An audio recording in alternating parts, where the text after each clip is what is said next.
The Turn of the Screw by Henry James. The story had held us, round the fire, sufficiently breathless, but except the obvious remark that it was gruesome as, on Christmas Eve in an old house, a strange tale should essentially be, I remember no comment uttered, till somebody happened to say that it was the only case he had met in which such a visitation had fallen on a child. The case, I may mention, was that of an apparition in just such an old house as had gathered us for the occasion, an appearance of a dreadful kind, to a little boy sleeping in the room with his mother, and waking her up in the terror of it, waking her not to dissipate his dread and soothe him to sleep again, but to encounter also, herself, before she had succeeded in doing so, the same sight that had shaken him. It was this observation that drew from Douglas, not immediately but later in the evening, a reply that had the interesting consequence to which I call attention. Someone else told a story not particularly effective which I saw he was not following. This I took for a sign that he had himself something to produce, and that we should only have to wait. We waited in fact till 2 nights later, but that same evening, before we scattered, he brought out what was in his mind. I quite agree, in regard to Griffin's ghost, or whatever it was, that its appearing first to the little boy, at so tender an age, adds a particular touch. But it's not the first occurrence of its charming kind that I know to have involved a child. If the child gives the effect another turn of the screw, what do you say to 2 children? We say, of course, somebody exclaimed, that they give 2 turns, also that we want to hear about them. I can see Douglas there before the fire, to which he had got up to present his back, looking down at his interlocutor with his hands in his pockets. Nobody but me till now has ever heard. It's quite too horrible. This naturally was declared by several voices to give the thing the utmost price, and our friend, with quiet art, prepared his triumph by turning his eyes over the rest of us and going on. It's beyond everything. Nothing at all that I know touches it. For sheer terror, I remember asking. He seemed to say it was not so simple as that, to be really at a loss how to qualify it. He passed his hand over his eyes, made a little wincing grimace. For dreadful, dreadfulness. Oh, how delicious, cried one of the women. He took no notice of her. He looked at me, but as if, instead of me, he saw what he spoke of. For general uncanny ugliness, and horror and pain. Well then, I said, just sit right down and begin. He turned round to the fire, gave a kick to a log, watched it an instant. Then, as he faced us again, I can't begin. I shall have to send to town. There was a unanimous groan at this, and much reproach, after which, in his preoccupied way, he explained. The story's written. It's in a locked drawer. It has not been out for years. I could write to my man and enclose the key. He could send down the packet as he finds it. It was to me, in particular, that he appeared to propound this. Appeared almost to appeal for aid, not to hesitate. He had broken a thickness of ice, the formation of many a winter, had had his reasons for a long silence. The others resented postponement, but it was just his scruples that charmed me. I adjured him to write by the first post, and to agree with us for an early hearing. Then I asked him if the experience in question had been his own. To this his answer was prompt. Oh, thank God, no. And is the record yours? You took the thing down? Nothing but the impression. I took that here. He tapped his heart. I've never lost it. Then your manuscript is in old faded ink and in the most beautiful hand. He hung fire again. A woman's. She has been dead these 20 years. She sent me the pages in question before she died. They were all listening now, and of course there was somebody to be arch, or at any rate to draw the inference. But if he put the inference by without a smile, it was also without irritation. She was a most charming person, but she was 10 years older than I. She was my sister's governess, he quietly said. She was the most agreeable woman I've ever known in her position. She would have been worthy of any whatever. It was long ago, and this episode was long before. I was at Trinity, and I found her at home on my coming down the second summer. I was much there that year. It was a beautiful one, and we had in her off hours some strolls and talks in the garden. talks in which she struck me as awfully clever and nice. Oh yes, don't grin. I liked her extremely, and am glad to this day to think she liked me too. If she hadn't, she wouldn't have told me. She had never told anyone. It wasn't simply that she said so, but that I knew she hadn't. I was sure, I could see. You'll easily judge why when you hear. Because the thing had been such a scare.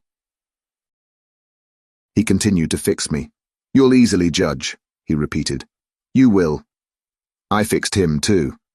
I see, she was in love. He laughed for the first time. You are acute. Yes, she was in love, that is, she had been. That came out. She couldn't tell her story without its coming out. I saw it, and she saw I saw it, but neither of us spoke of it. I remember the time and the place, the corner of the lawn, the shade of the great beeches, and the long, hot summer afternoon. It wasn't a scene for a shudder, but, oh, he quitted the fire and dropped back into his chair. You'll receive the packet Thursday morning? I inquired. Probably not till the second post. Well then, after dinner. You'll all meet me here? He looked us round again. Isn't anybody going? It was almost the tone of hope. Everybody will stay. I will. And I will, cried the ladies whose departure had been fixed. Mrs. Griffin, however, expressed the need for a little more light. Who was it she was in love with? The story will tell, I took upon myself to reply. Oh, I can't wait for the story. The story won't tell, said Douglas, not in any literal, vulgar way. More's the pity, then. That's the only way I ever understand. Won't you tell Douglas? Somebody else inquired. He sprang to his feet again. Yes, tomorrow. Now I must go to bed. Good night. And quickly catching up a candlestick, he left us slightly bewildered. From our end of the great brown hall, we heard his step on the stair, whereupon Mrs. Griffin spoke. Well, if I don't know who she was in love with, I know who he was. She was 10 years older, said her husband. Raison de plus, at that age. But it's rather nice, his long reticence. 40 years, Griffin put in, with this outbreak at last. The outbreak, I returned, will make a tremendous occasion of Thursday night. And everyone so agreed with me that, in the light of it, we lost all attention for everything else. The last story, however incomplete and like the mere opening of a serial, had been told. We handshook and candle-stuck, as somebody said, and went to bed. I knew the next day that a letter containing the key had by the first post gone off to his London apartments.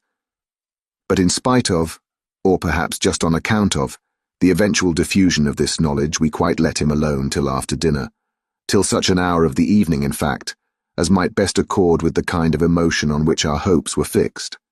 Then he became as communicative as we could desire, and indeed gave us his best reason for being so.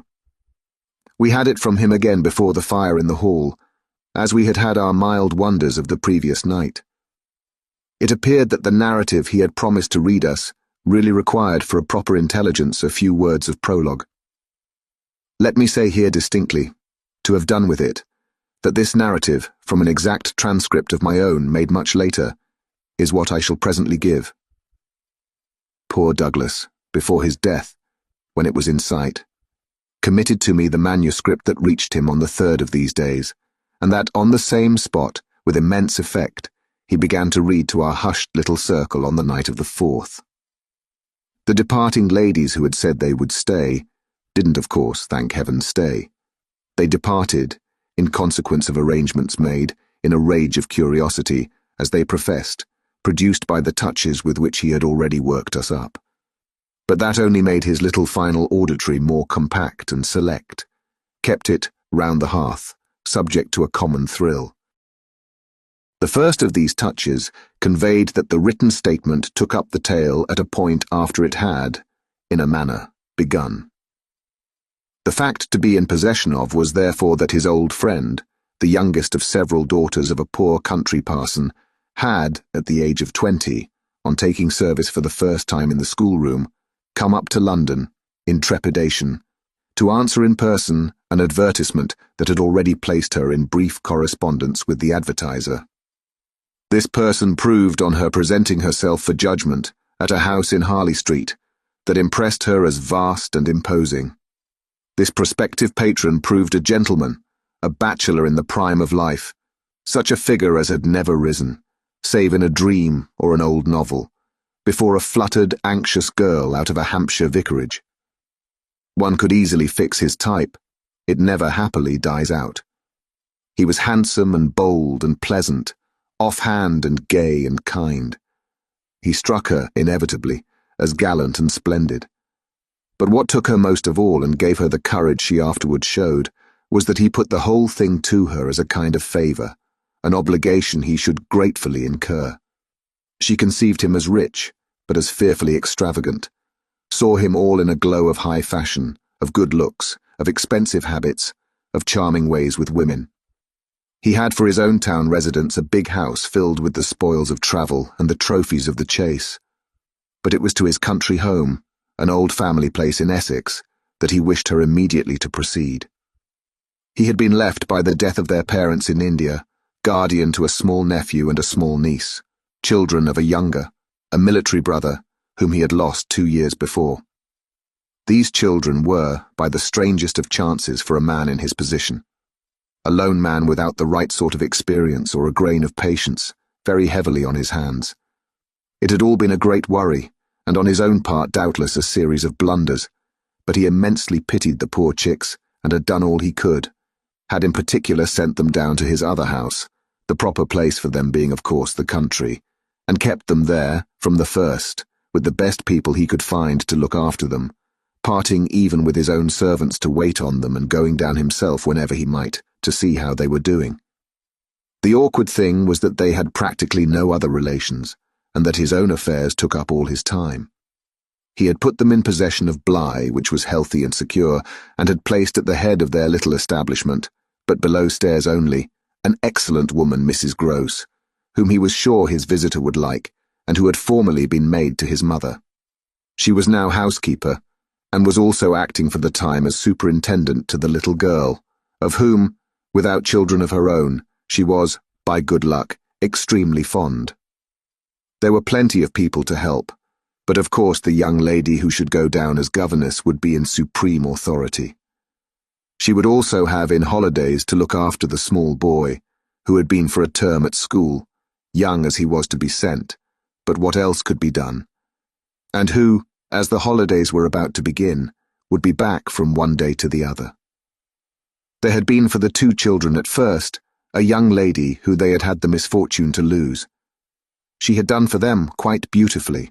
She was a most respectable person, till her death, the great awkwardness of which had precisely left no alternative but the school for little Miles. Mrs. Gross, since then in the way of manners and things, had done as she could for Flora, and there were further a cook, a housemaid, a dairywoman, an old pony, an old groom, and an old gardener, all likewise thoroughly respectable. So far had Douglas presented his picture when someone put a question.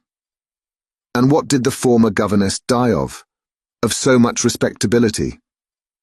Our friend's answer was prompt. That will come out. I don't anticipate. Excuse me. I thought that was just what you were doing. In her successor's place, I suggested. I should have wished to learn if the office brought with it necessary danger to life. Douglas completed my thought. She did wish to learn, and she did learn. You shall hear tomorrow what she learned. Meanwhile, of course, the prospect struck her as slightly grim. She was young, untried, nervous. It was a vision of serious duties and little company, of really great loneliness. She hesitated, took a couple of days to consult and consider, but the salary offered much exceeded her modest measure, and on a second interview she faced the music, she engaged. And Douglas, with this, made a pause that, for the benefit of the company, moved me to throw in, the moral of which was, of course, the seduction exercised by the splendid young man. She succumbed to it. He got up, and as he had done the night before, went to the fire, gave a stir to a log with his foot, then stood a moment with his back to us. She saw him only twice. Yes, but that's just the beauty of her passion. A little to my surprise, on this, Douglas turned round to me. It was the beauty of it. There were others, he went on, who hadn't succumbed. He told her frankly all his difficulty, that for several applicants the conditions had been prohibitive. They were somehow simply afraid. It sounded dull. It sounded strange, and all the more so because of his main condition, which was that she should never trouble him, but never, neither appeal nor complain nor write about anything, only meet all questions herself, receive all moneys from his solicitor, take the whole thing over and let him alone. She promised to do this, and she mentioned to me that when, for a moment, disburdened, delighted, he held her hand, thanking her for the sacrifice, she already felt rewarded. But was that all her reward? One of the ladies asked. She never saw him again. Oh, said the lady, which, as our friend immediately left us again, was the only other word of importance contributed to the subject till, the next night, by the corner of the hearth, in the best chair, he opened the faded red cover of a thin, old-fashioned, gilt-edged album. The whole thing took indeed more nights than one, but on the first occasion the same lady put another question. "What is your title?" "I haven't one." "Oh, I have," I said. But Douglas, without heeding me, had begun to read with a fine clearness that was like a rendering to the ear of the beauty of his author's hand. Chapter 1. I remember the whole beginning as a succession of flights and drops, a little seesaw of the right throbs and the wrong. After rising, in town, to meet his appeal, I had at all events a couple of very bad days, found myself doubtful again, felt indeed sure I'd made a mistake. In this state of mind I spent the long hours of bumping, swinging coach that carried me to the stopping place at which I was to be met by a vehicle from the house. This convenience, I was told, had been ordered, and I found, toward the close of the June afternoon, a commodious fly in waiting for me. Driving at that hour, on a lovely day, through a country to which the summer sweetness seemed to offer me a friendly welcome, my fortitude mounted afresh, and as we turned into the avenue, encountered a reprieve that was probably but a proof of the point to which it had sunk. I suppose I had expected, or had dreaded, something so melancholy that what greeted me was a good surprise. I remember as a most pleasant impression the broad, clear front, its open windows and fresh curtains and the pair of maids looking out. I remember the lawn and the bright flowers, and the crunch of my wheels on the gravel, and the clustered treetops over which the rooks circled and cawed in the golden sky. The scene had a greatness that made it a different affair from my own scant home, and there immediately appeared at the door, with a little girl in her hand, a civil person who dropped me as decent a curtsy as if I had been the mistress or a distinguished visitor. I had received in Harley Street a narrower notion of the place, and that, as I recalled it, made me think the proprietor still more of a gentleman, suggested that what I was to enjoy might be something beyond his promise. I had no drop again till the next day, for I was carried triumphantly through the following hours by my introduction to the younger of my pupils. The little girl who accompanied Mrs. Groves appeared to me on the spot a creature so charming as to make it a great fortune to have to do with her. She was the most beautiful child I had ever seen, and I afterward wondered that my employer had not told me more of her. I slept little that night. I was too much excited, and this astonished me too, I recollect, remained with me, adding to my sense of the liberality with which I was treated.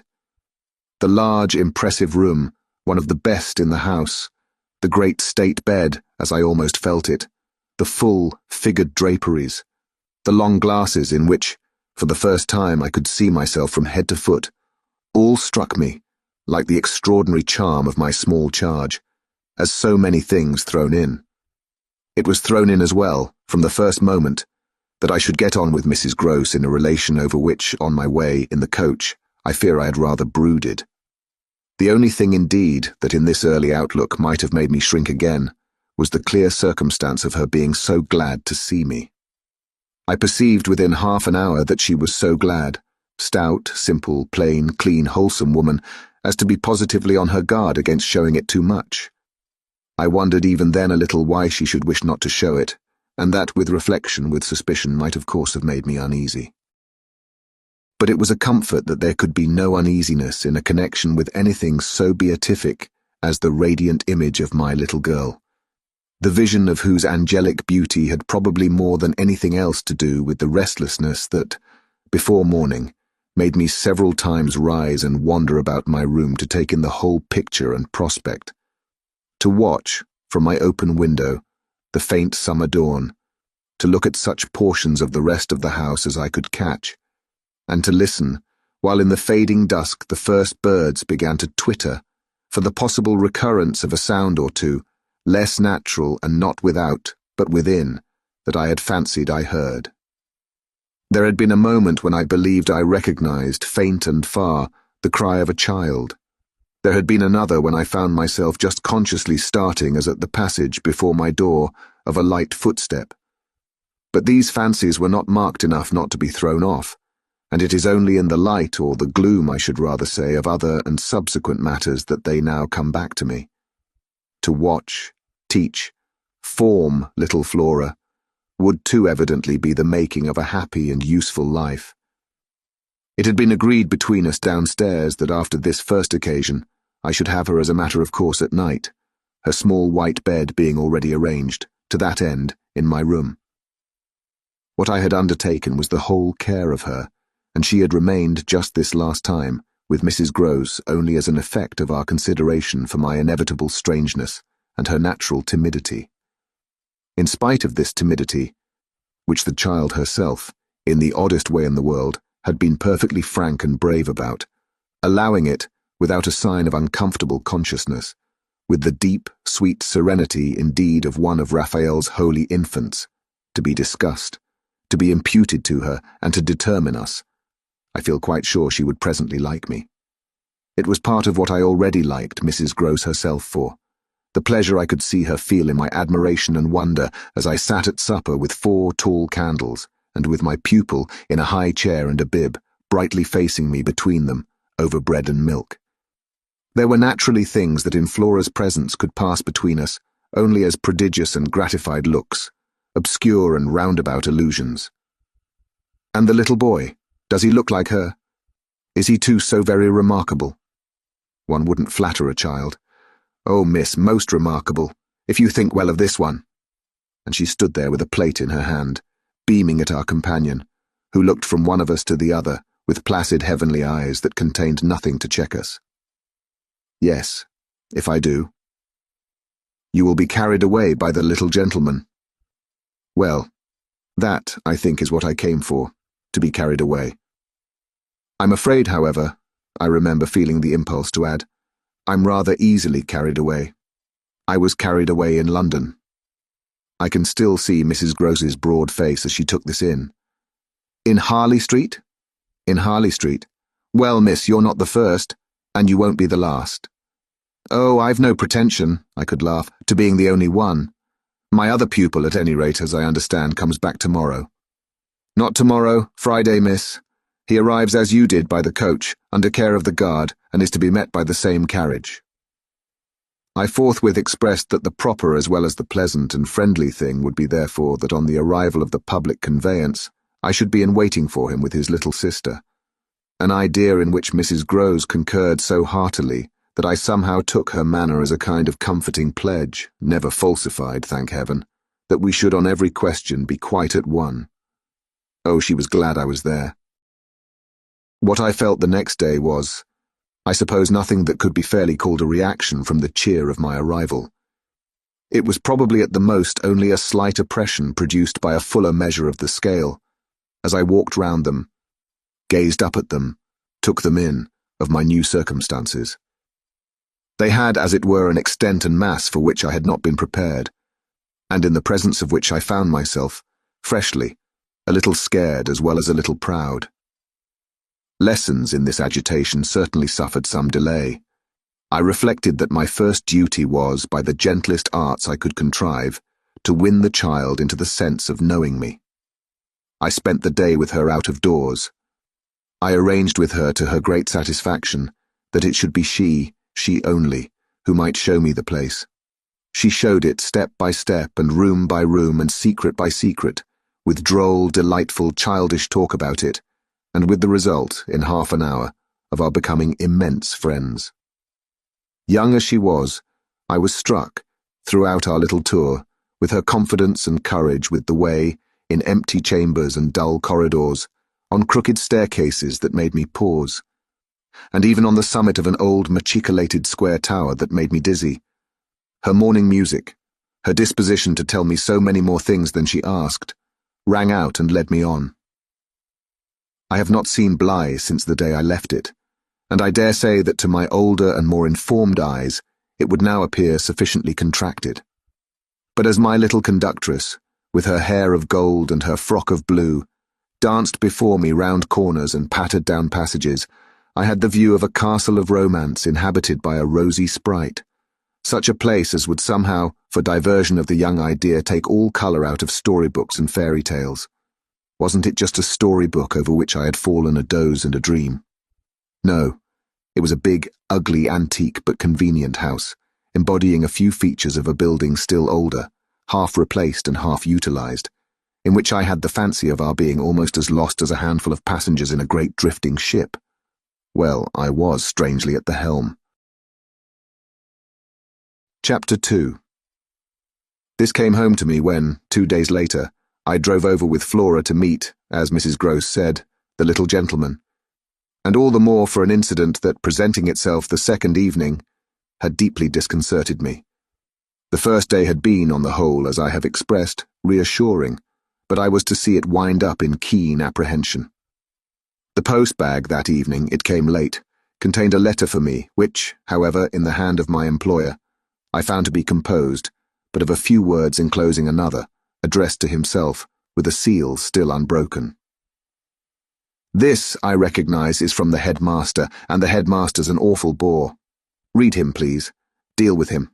But mind you don't report. Not a word. I'm off.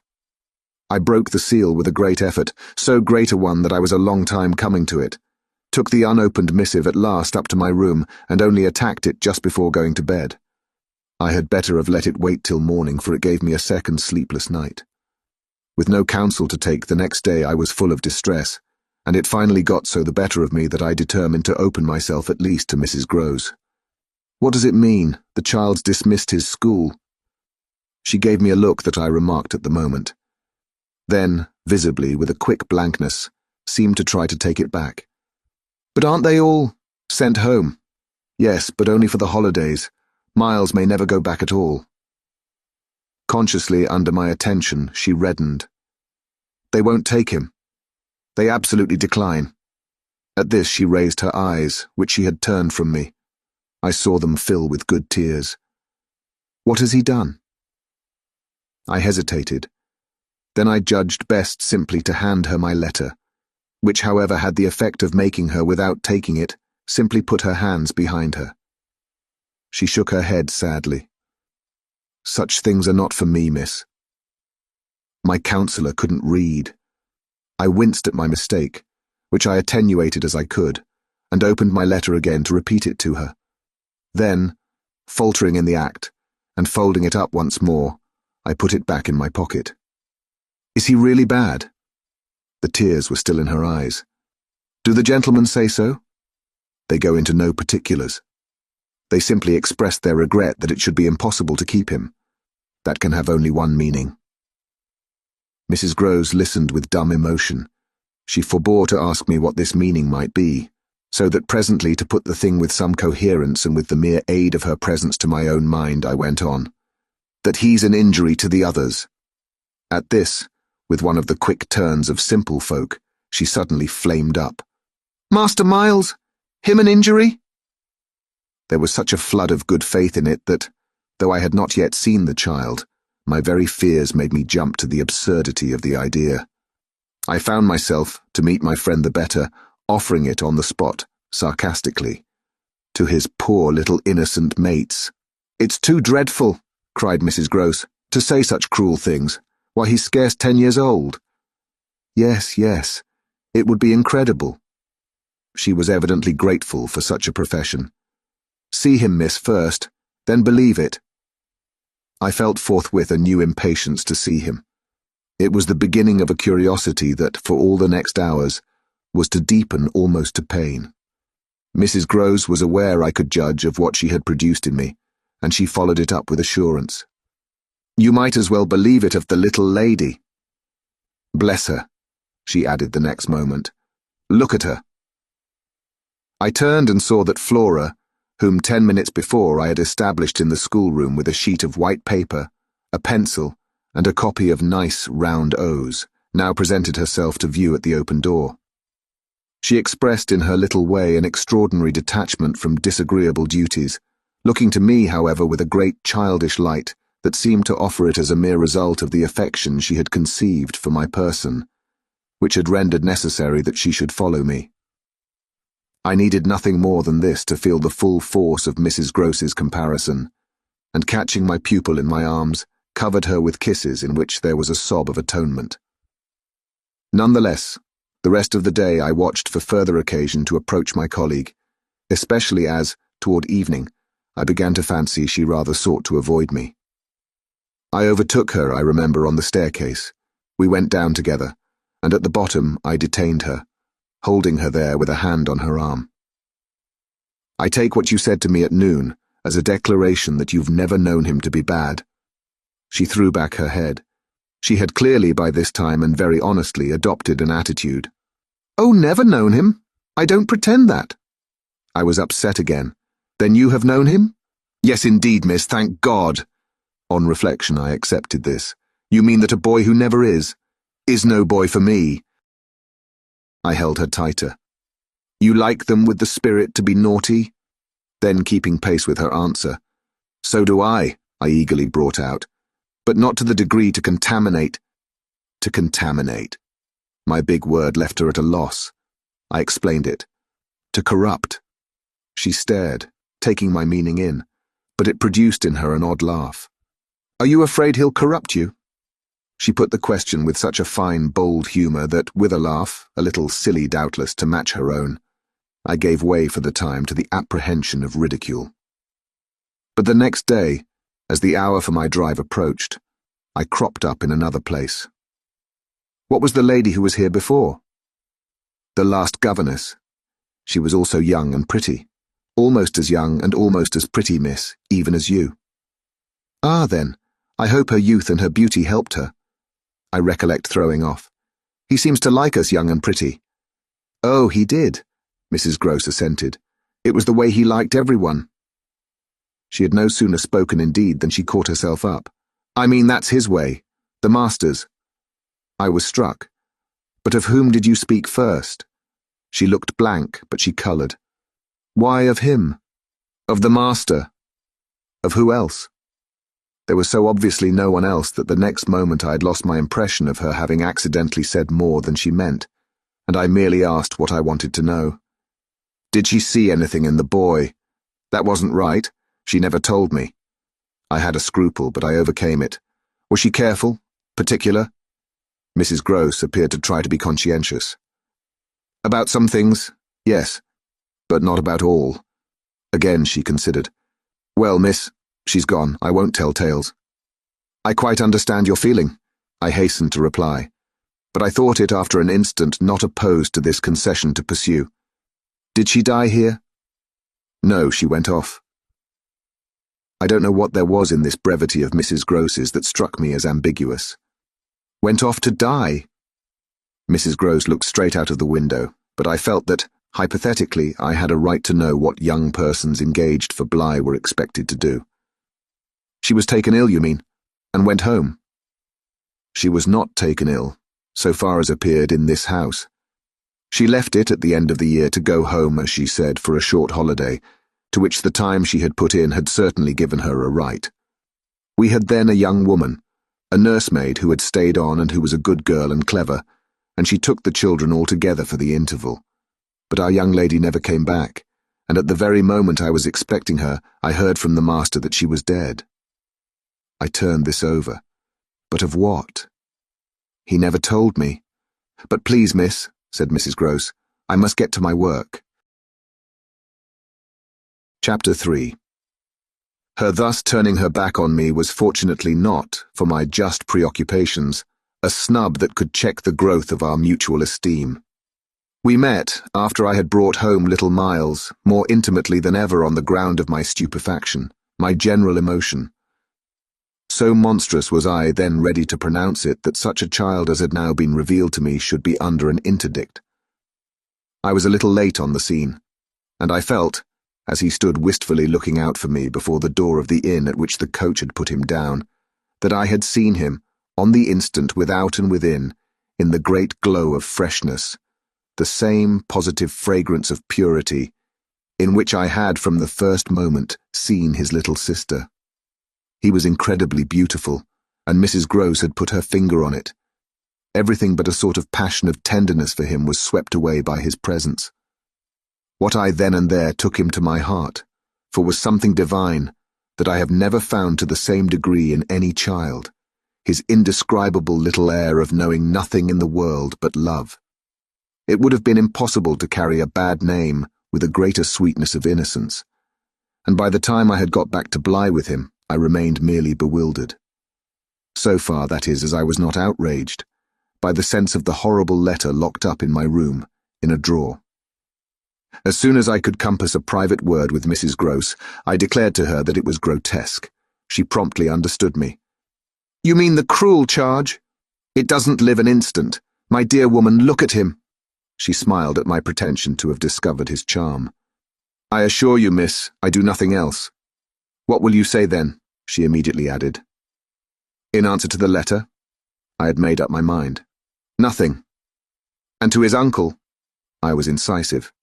"Nothing." "And to the boy himself?" I was wonderful. "Nothing." She gave with her apron a great wipe to her mouth. "Then I'll stand by you. We'll see it out." "We'll see it out," I ardently echoed, giving her my hand to make it a vow. She held me there a moment, then whisked up her apron again with her detached hand. "Would you mind, miss, if I used the freedom—" "To kiss me? No!" I took the good creature in my arms, and after we had embraced like sisters, felt still more fortified and indignant. This, at all events, was for the time.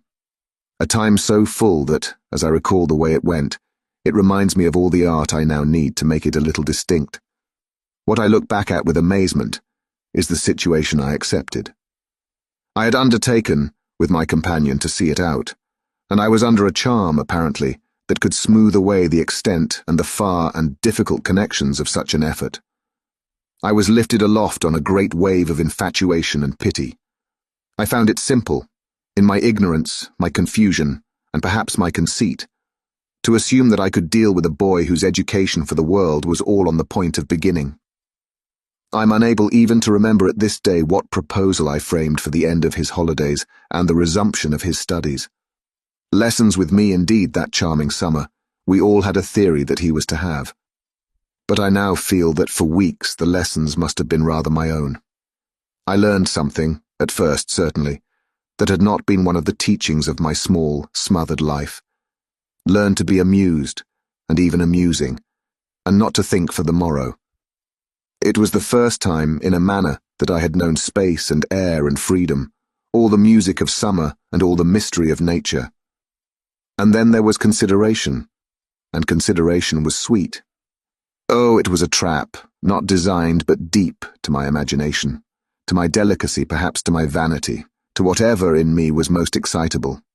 The best way to picture it all is to say that I was off my guard. They gave me so little trouble. They were of a gentleness so extraordinary. I used to speculate, but even this with a dim disconnectedness, as to how the rough future, for all futures are rough, would handle them and might bruise them. They had the bloom of health and happiness. And yet, as if I had been in charge of a pair of little grandees, of princes of the blood for whom everything, to be right, would have to be enclosed and protected, the only form that in my fancy the after years could take for them was that of a romantic, a really royal extension of the garden and the park. It may be, of course, above all, that what suddenly broke into this gives the previous time a charm of stillness, that hush in which something gathers or crouches. The change was actually like the spring of a beast. In the first weeks the days were long. They often, at their finest, gave me what I used to call my own hour, the hour when, for my pupils, tea-time and bedtime having come and gone, I had, before my final retirement, a small interval alone. Much as I liked my companions, this hour was the thing in the day I liked most. And I liked it best of all when, as the light faded, or rather I should say the day lingered, and the last calls of the last birds sounded, in a flushed sky, from the old trees, I could take a turn into the grounds and enjoy, almost with a sense of property that amused and flattered me, the beauty and dignity of the place.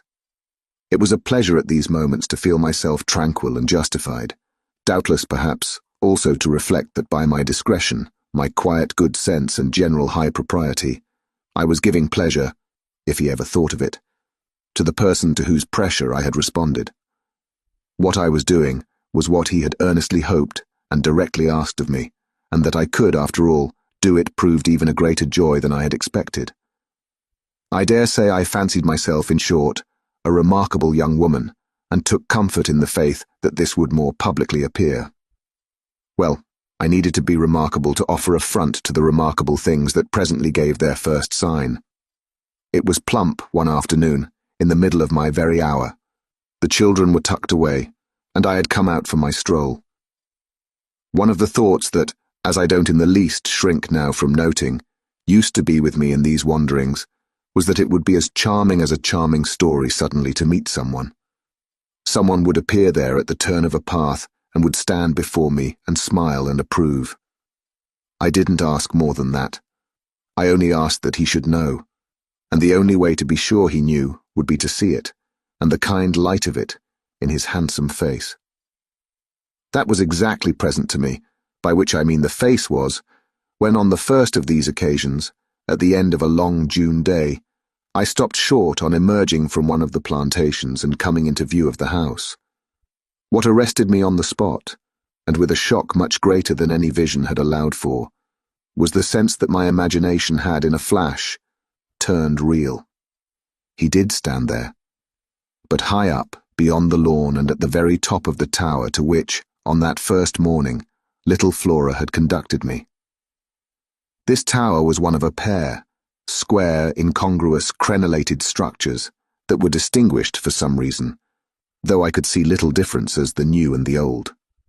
They flanked opposite ends of the house, and were probably architectural absurdities, redeemed in a measure indeed by not being wholly disengaged, nor of a height too pretentious, dating, in their gingerbread antiquity, from a romantic revival that was already a respectable past. I admired them, had fancies about them, for we could all profit in a degree, especially when they loomed through the dusk, by the grandeur of their actual battlements. Yet it was not at such an elevation that the figure I had so often invoked seemed most in place. It produced in me, this figure, in the clear twilight, I remember, two distinct gasps of emotion, which were, sharply, the shock of my first and that of my second surprise. My second was a violent perception of the mistake of my first. The man who met my eyes was not the person I had precipitately supposed. There came to me thus a bewilderment of vision of which, after these years, there is no living view that I can hope to give. An unknown man in a lonely place is a permitted object of fear to a young woman privately bred. And the figure that faced me was, a few more seconds assured me, as little anyone else I knew as it was the image that had been in my mind. I had not seen it in Harley Street. I had not seen it anywhere. The place, moreover, in the strangest way in the world, had on the instant, and by the very fact of its appearance, become a solitude. To me at least, making my statement here with a deliberation with which I have never made it, the whole feeling of the moment returns. It was as if, while I took in what I did take in, all the rest of the scene had been stricken with death. I can hear again, as I write, the intense hush in which the sounds of evening dropped. The rooks stopped cawing in the golden sky, and the friendly hour lost, for the minute, all its voice. But there was no other change in nature, unless indeed it were a change that I saw with a stranger sharpness. The gold was still in the sky, the clearness in the air, and the man who looked at me over the battlements was as definite as a picture in a frame. That's how I thought, with extraordinary quickness, of each person that he might have been, and that he was not. We were confronted across our distance quite long enough for me to ask myself with intensity who then he was, and to feel, as an effect of my inability to say, a wonder that in a few instants more became intense. The great question, or one of these, is afterward, I know, with regard to certain matters, the question of how long they have lasted. Well, this matter of mine, think what you will of it, lasted while I courted a dozen possibilities, none of which made a difference for the better that I could see in their having been in the house, and for how long above all, a person of whom I was in ignorance. It lasted while I just bridled a little with the sense that my office demanded that there should be no such ignorance and no such person. It lasted while this visitant, at all events, and there was a touch of the strange freedom, as I remember, in the sign of familiarity of his wearing no hat, seemed to fix me from his position, with just the question, just the scrutiny through the fading light that his own presence provoked.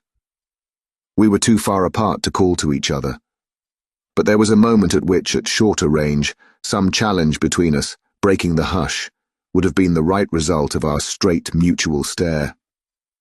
He was in one of the angles, the one away from the house, very erect as it struck me, and with both hands on the ledge. So I saw him as I see the letters I form on this page. Then exactly after a minute, as if to add to the spectacle, he slowly changed his place, passed, looking at me hard all the while to the opposite corner of the platform. Yes, I had the sharpest sense that during this transit he never took his eyes from me, and I can see at this moment the way his hand, as he went, passed from one of the crenellations to the next. He stopped at the other corner, but less long, and even as he turned away still markedly fixed me. He turned away. That was all I knew. Chapter 4. It was not that I didn't wait on this occasion for more, for I was rooted as deeply as I was shaken. Was there a secret at Bly, a mystery of Udolpho, or an insane and unmentionable relative kept in unsuspected confinement? I can't say how long I turned it over, or how long, in a confusion of curiosity and dread, I remained where I had had my collision. I only recall that when I re-entered the house, darkness had quite closed in. Agitation, in the interval, certainly had held me and driven me, for I must, in circling about the place, have walked 3 miles. But I was to be, later on, so much more overwhelmed that this mere dawn of alarm was a comparatively human chill. The most singular part of it, in fact, singular as the rest had been, was the part I became in the hall, aware of in meeting Mrs. Gross. This picture comes back to me in the general train, the impression, as I received it on my return, of the wide white-panelled space, bright in the lamplight, and with its portraits and red carpet, and of the good surprised look of my friend, which immediately told me she had missed me.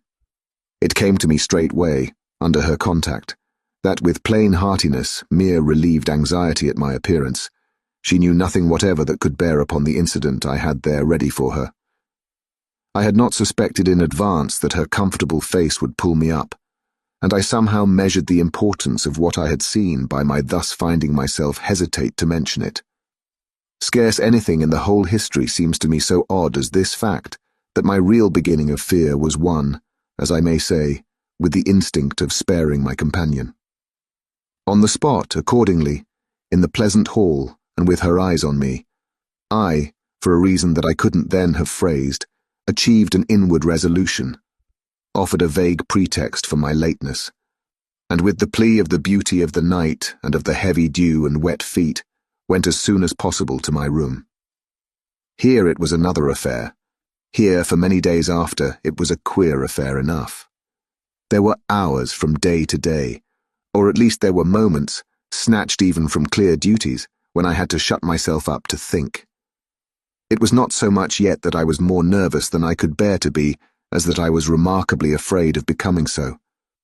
For the truth I had now to turn over was, simply and clearly, the truth that I could arrive at no account whatever of the visitor with whom I had been so inexplicably, and yet, as it seemed to me, so intimately concerned. It took little time to see that I could sound without forms of inquiry, and without exciting remark any domestic complications. The shock I had suffered must have sharpened all my senses. I felt sure at the end of 3 days, and as the result of mere closer attention, that I had not been practiced upon by the servants, nor made the object of any game. Of whatever it was that I knew, nothing was known around me. There was but one sane inference. Someone had taken a liberty rather gross. That was what, repeatedly, I dipped into my room and locked the door to say to myself. We had been collectively subject to an intrusion. Some unscrupulous traveller, curious in old houses, had made his way in unobserved, enjoyed the prospect from the best point of view, and then stolen out as he came. If he had given me such a bold, hard stare, that was but a part of his indiscretion. The good thing, after all, was that we should surely see no more of him. This was not so good a thing, I admit, as not to leave me to judge that what essentially made nothing else much signify was simply my charming work. My charming work was just my life with Miles and Flora, and through nothing could I so like it as through feeling that I could throw myself into it in trouble. The attraction of my small charges was a constant joy, leading me to wonder afresh at the vanity of my original fears, the distaste I had begun by entertaining for the probable grey prose of my office. There was to be no grey prose, it appeared, and no long grind. So how could work not be charming that presented itself as daily beauty? It was all the romance of the nursery and the poetry of the schoolroom. I don't mean by this, of course, that we studied only fiction and verse. I mean I can express no otherwise the sort of interest my companions inspired.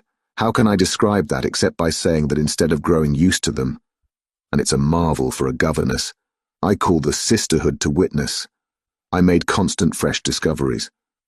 There was one direction, assuredly, in which these discoveries stopped. Deep obscurity continued to cover the region of the boys' conduct at school. It had been promptly given me, I have noted, to face that mystery without a pang. Perhaps even it would be nearer the truth to say that, without a word, he himself had cleared it up. He had made the whole charge absurd. My conclusion bloomed there with the real rose flush of his innocence. He was only too fine and fair for the little, horrid, unclean schoolworld, and he had paid a price for it. I reflected acutely that the sense of such differences, such superiorities of quality, always on the part of the majority, which could include even stupid, sordid headmasters, turn infallibly to the vindictive. Both the children had a gentleness, it was their only fault and it never made Miles a muff, that kept them, how shall I express it, almost impersonal, and certainly quite unpunishable. They were like the cherubs of the anecdote, who had, morally at any rate, nothing to whack. I remember feeling with Miles in especial as if he had had, as it were, no history. We expect of a small child a scant one, but there was in this beautiful little boy something extraordinarily sensitive, yet extraordinarily happy, that more than in any creature of his age I have seen, struck me as beginning anew each day. He had never for a second suffered. I took this as a direct disproof of his having really been chastised. If he had been wicked, he would have caught it, and I should have caught it by the rebound. I should have found the trace. I found nothing at all, and he was therefore an angel. He never spoke of his school, never mentioned a comrade or a master, and I, for my part, was quite too much disgusted to allude to them. Of course I was under the spell, and the wonderful part is that even at the time, I perfectly knew I was, but I gave myself up to it. It was an antidote to any pain, and I had more pains than one. I was in receipt in these days of disturbing letters from home, where things were not going well. But with my children, what things in the world mattered? That was the question I used to put to my scrappy retirements. I was dazzled by their loveliness.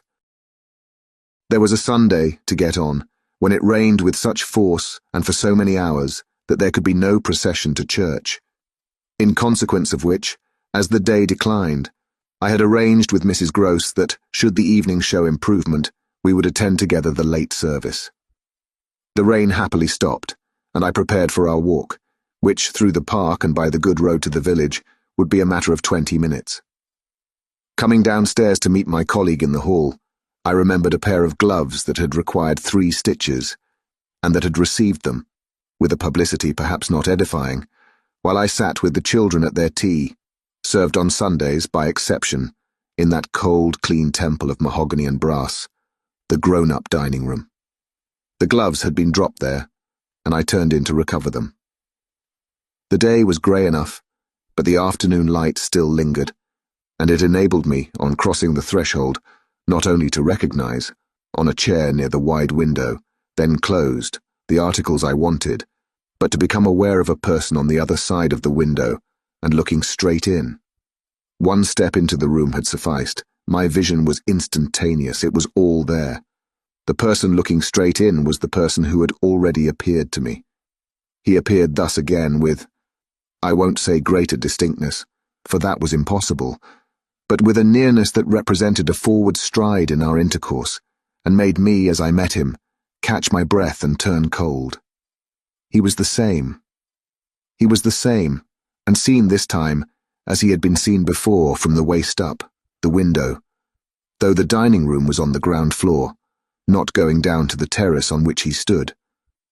His face was close to the glass, yet the effect of this better view was, strangely, only to show me how intense the former had been. He remained but a few seconds, long enough to convince me he also saw and recognized. But it was as if I had been looking at him for years, and had known him always. Something, however, happened this time that had not happened before. His stare into my face, through the glass and across the room, was as deep and hard as then, but it quitted me for a moment, during which I could still watch it, see it fix successively several other things. On the spot there came to me the added shock of a certitude that it was not for me he had come there. He had come for someone else. The flash of this knowledge, for it was knowledge in the midst of dread, produced in me the most extraordinary effect. Started as I stood there, a sudden vibration of duty and courage. I say courage because I was beyond all doubt already far gone. I bounded straight out of the door again, reached that of the house, got in an instant upon the drive, and passing along the terrace as fast as I could rush, turned a corner and came full in sight. But it was in sight of nothing now. My visitor had vanished. I stopped. I almost dropped, with the real relief of this, but I took in the whole scene. I gave him time to reappear. I call it time, but how long was it? I can't speak to the purpose today of the duration of these things. That kind of measure must have left me. They couldn't have lasted as they actually appeared to me to last. The terrace and the whole place, the lawn and the garden beyond it, all I could see of the park were empty with a great emptiness. There were shrubberies and big trees, but I remember the clear assurance I felt that none of them concealed him. He was there, or was not there. Not there if I didn't see him. I got hold of this. Then, instinctively, instead of returning as I had come, went to the window. It was confusedly present to me that I ought to place myself where he had stood. I did so. I applied my face to the pane and looked, as he had looked, into the room. As if, at this moment, to show me exactly what his range had been, Mrs. Gross, as I had done for himself just before, came in from the hall. With this, I had the full image of a repetition of what had already occurred. She saw me as I had seen my own visitant. She pulled up short as I had done. I gave her something of the shock that I had received. She turned white, and this made me ask myself if I had blanched as much. She stared, in short, and retreated on just my lines. And I knew she had then passed out and come round to me, and that I should presently meet her.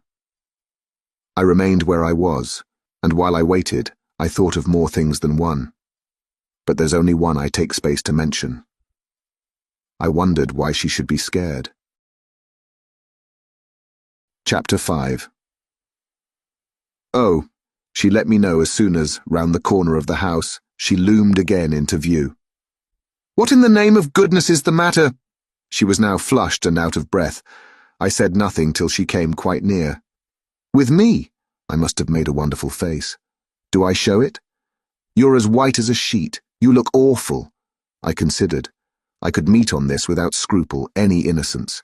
My need to respect the bloom of Mrs. Gross's had dropped, without a rustle, from my shoulders. And if I wavered for the instant, it was not with what I kept back.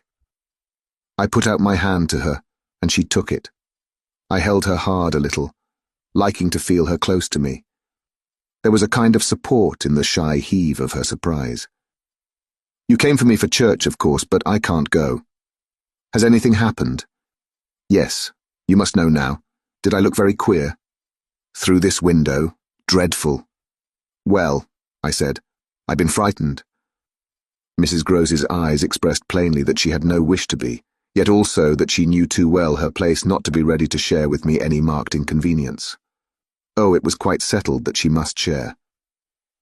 Just what you saw from the dining room a minute ago was the effect of that. What I saw just before was much worse. Her hand tightened. What was it? An extraordinary man, looking in. What extraordinary man? I haven't the least idea. Mrs. Grose gazed round us in vain. Then where is he gone? I know still less. Have you seen him before? Yes, once, on the old tower. She could only look at me harder. Do you mean he's a stranger? Oh, very much. Yet you didn't tell me. No, for reasons. But now that you've guessed. Mrs. Grose's round eyes encountered this charge. Ah, I haven't guessed, she said very simply. How can I if you don't imagine? I don't in the very least. You've seen him nowhere but on the tower, and on this spot just now. Mrs. Grose looked round again. What was he doing on the tower? Only standing there and looking down at me. She thought a minute. Was he a gentleman? I found I had no need to think. No, she gazed in deeper wonder. No. Then nobody about the place? Nobody from the village? Nobody, I didn't tell you, but I made sure. She breathed a vague relief. This was oddly so much to the good. It only went indeed a little way. But if he isn't a gentleman, what is he? He's a horror. A horror? He's God help me if I know what he is. Mrs. Grose looked round once more. She fixed her eyes on the duskier distance, then, pulling herself together, turned to me with abrupt inconsequence. It's time we should be at church. Oh, I'm not fit for church. Won't it do you good? It won't do them. I nodded at the house. The children? I can't leave them now. You're afraid? I spoke boldly. I'm afraid of him. Mrs. Grose's large face showed me at this for the first time the far-away faint glimmer of a consciousness more acute. I somehow made out in it the delayed dawn of an idea I myself had not given her, and that was as yet quite obscure to me. It comes back to me that I thought instantly of this as something I could get from her, and I felt it to be connected with the desire she presently showed to know more. When was it? On the tower? About the middle of the month, at this same hour. Almost at dark, said Mrs. Grose. Oh no, not nearly. I saw him as I see you. Then how did he get in? And how did he get out? I laughed. I had no opportunity to ask him. This evening, you see, I pursued, he has not been able to get in. He only peeps. I hope it will be confined to that. She had now let go my hand. She turned away a little. I waited an instant. Then I brought out, Go to church. Goodbye. I must watch. Slowly, she faced me again. Do you fear for them? We met in another long look. Don't you? Instead of answering, she came nearer to the window and, for a minute, applied her face to the glass. You see how he could see? I meanwhile went on. She didn't move. How long was he here? Till I came out. I came to meet him. Mrs. Grose at last turned round, and there was still more in her face. I couldn't have come out. Neither could I laughed again. But I did come. I have my duty. So have I mine, she replied, after which she added, What is he like? I've been dying to tell you, but he's like nobody. Nobody, she echoed. He has no hat. Then, seeing in her face that she already, in this with a deeper dismay, found a touch of picture, I quickly added stroke to stroke. He has red hair, very red, close curling, and a pale face, long in shape, with straight, good features and little, rather queer whiskers that are as red as his hair. His eyebrows are somehow darker. They look particularly arched, and as if they might move a good deal. His eyes are sharp, strange, awfully. But I only know clearly that they're rather small and very fixed. His mouth's wide and his lips are thin, and except for his little whiskers, he's quite clean-shaven. He gives me a sort of sense of looking like an actor. An actor? It was impossible to resemble one less, at least, than Mrs. Grose at that moment. I've never seen one, but so I supposed them. He's tall, active, erect, I continued, but never a gentleman. My companion's face had blanched as I went on. Her round eyes started and her mild mouth gaped. A gentleman, she gasped, confounded, stupefied. A gentleman he? You know him then? She visibly tried to hold herself. But he is handsome? I saw the way to help her. Remarkably. And dressed in somebody's clothes. They're smart, but they're not his own. She broke into a breathless affirmative groan. They're the master's! I caught it up. You do know him? She faltered but a second. Quint, she cried. Quint! Peter Quint. His own man, his valet when he was here. When the master was. Gaping still, but meeting me, she pieced it all together. He never wore his hat, but he did wear, well, there were waistcoats missed. They were both here last year. Then the master went and Quint was alone. I followed, but halting a little. Alone. Alone with us. Then, as from a deeper depth, in charge, she added. And what became of him? She hung fire so long that I was still more mystified. He went too, she brought out at last. Went where? Her expression at this became extraordinary. God knows where. He died. Died? I almost shrieked. She seemed fairly to square herself, plant herself more firmly to utter the wonder of it. Yes, Mr. Quint is dead. Chapter 6. It took, of course, more than that particular passage to place us together in presence of what we had now to live with as we could. My dreadful liability to impressions of the order so vividly exemplified, and my companion's knowledge henceforth, a knowledge half consternation and half compassion, of that liability. There had been this evening after the revelation left me for an hour so prostrate, there had been for either of us no attendance on any service but a little service of tears and vows, of prayers and promises, a climax to the series of mutual challenges and pledges that had straightway ensued on our retreating together to the schoolroom and shutting ourselves up there to have everything out. The result of our having everything out was simply to reduce our situation to the last rigour of its elements. She herself had seen nothing, not the shadow of a shadow, and nobody in the house but the governess was in the governess's plight. Yet she accepted without directly impugning my sanity the truth as I gave it to her, and ended by showing me on this ground an awe-stricken tenderness, an expression of the sense of my more than questionable privilege, of which the very breath has remained with me as that of the sweetest of human charities.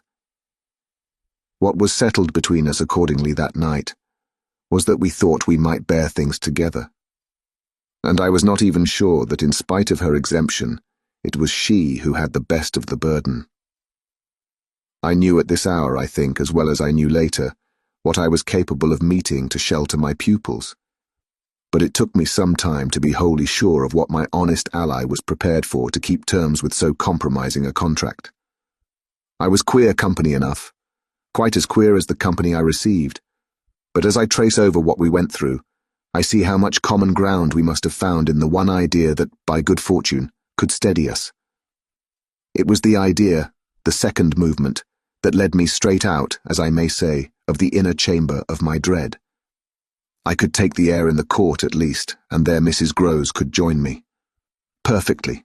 Can I recall now the particular way strength came to me before we separated for the night? We had gone over and over every feature of what I had seen. He was looking for someone else, you say? Someone who was not you?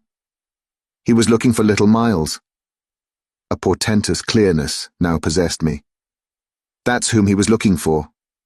But how do you know? I know, my exultation grew. And you know, my dear. She didn't deny this, but I required, I felt, not even so much telling as that. She resumed in a moment at any rate. What if he should see him? Little Miles? That's what he wants. She looked immensely scared again. The child? Heaven forbid. The man. He wants to appear to them. That he might was an awful conception, and yet somehow I could keep it at bay, which moreover, as we lingered there, was what I succeeded in practically proving. I had an absolute certainty that I should see again what I had already seen, but something within me said that by offering myself bravely as the sole subject of such experience, by accepting, by inviting, by surmounting it all, I should serve as an expiatory victim and guard the tranquility of my companions. The children in especial I should thus fence about and absolutely save. I recall one of the last things I said that night to Mrs. Gross. It does strike me that my pupils have never mentioned. She looked at me hard as I musingly pulled up. His having been here and the time they were with him. The time they were with him, and his name, his presence, his history in any way. Oh, the little lady doesn't remember. She never heard or knew. The circumstances of his death? I thought with some intensity. Perhaps not, but Miles would remember, Miles would know. "Ah, don't try him," broke from Mrs. Gross. I returned her the look she had given me. "Don't be afraid." I continued to think. It is rather odd that he has never spoken of him, never by the least allusion, and you tell me they were great friends. Oh, it wasn't him, Mrs. Gross with emphasis declared. It was Quint's own fancy. To play with him, I mean, to spoil him. She paused a moment, then she added, Quint was much too free. This gave me, straight from my vision of his face, such a face, a sudden sickness of disgust. Too free with my boy? Too free with everyone? I forbore, for the moment, to analyze this description further than by the reflection that a part of it applied to several of the members of the household, of the half-dozen maids and men who were still of our small colony. But there was everything, for our apprehension, in the lucky fact that no discomfortable legend, no perturbation of scullions, had ever, within anyone's memory, attached to the kind old place. It had neither bad name nor ill fame, and Mrs. Gross, most apparently, only desired to cling to me and to quake in silence. I even put her, the very last thing of all, to the test. It was when, at midnight, she had her hand on the schoolroom door to take leave. I have it from you, then, for it's of great importance, that he was definitely and admittedly bad? Oh, not admittedly. I knew it. But the master didn't. And you never told him? Well, he didn't like tale-bearing. He hated complaints.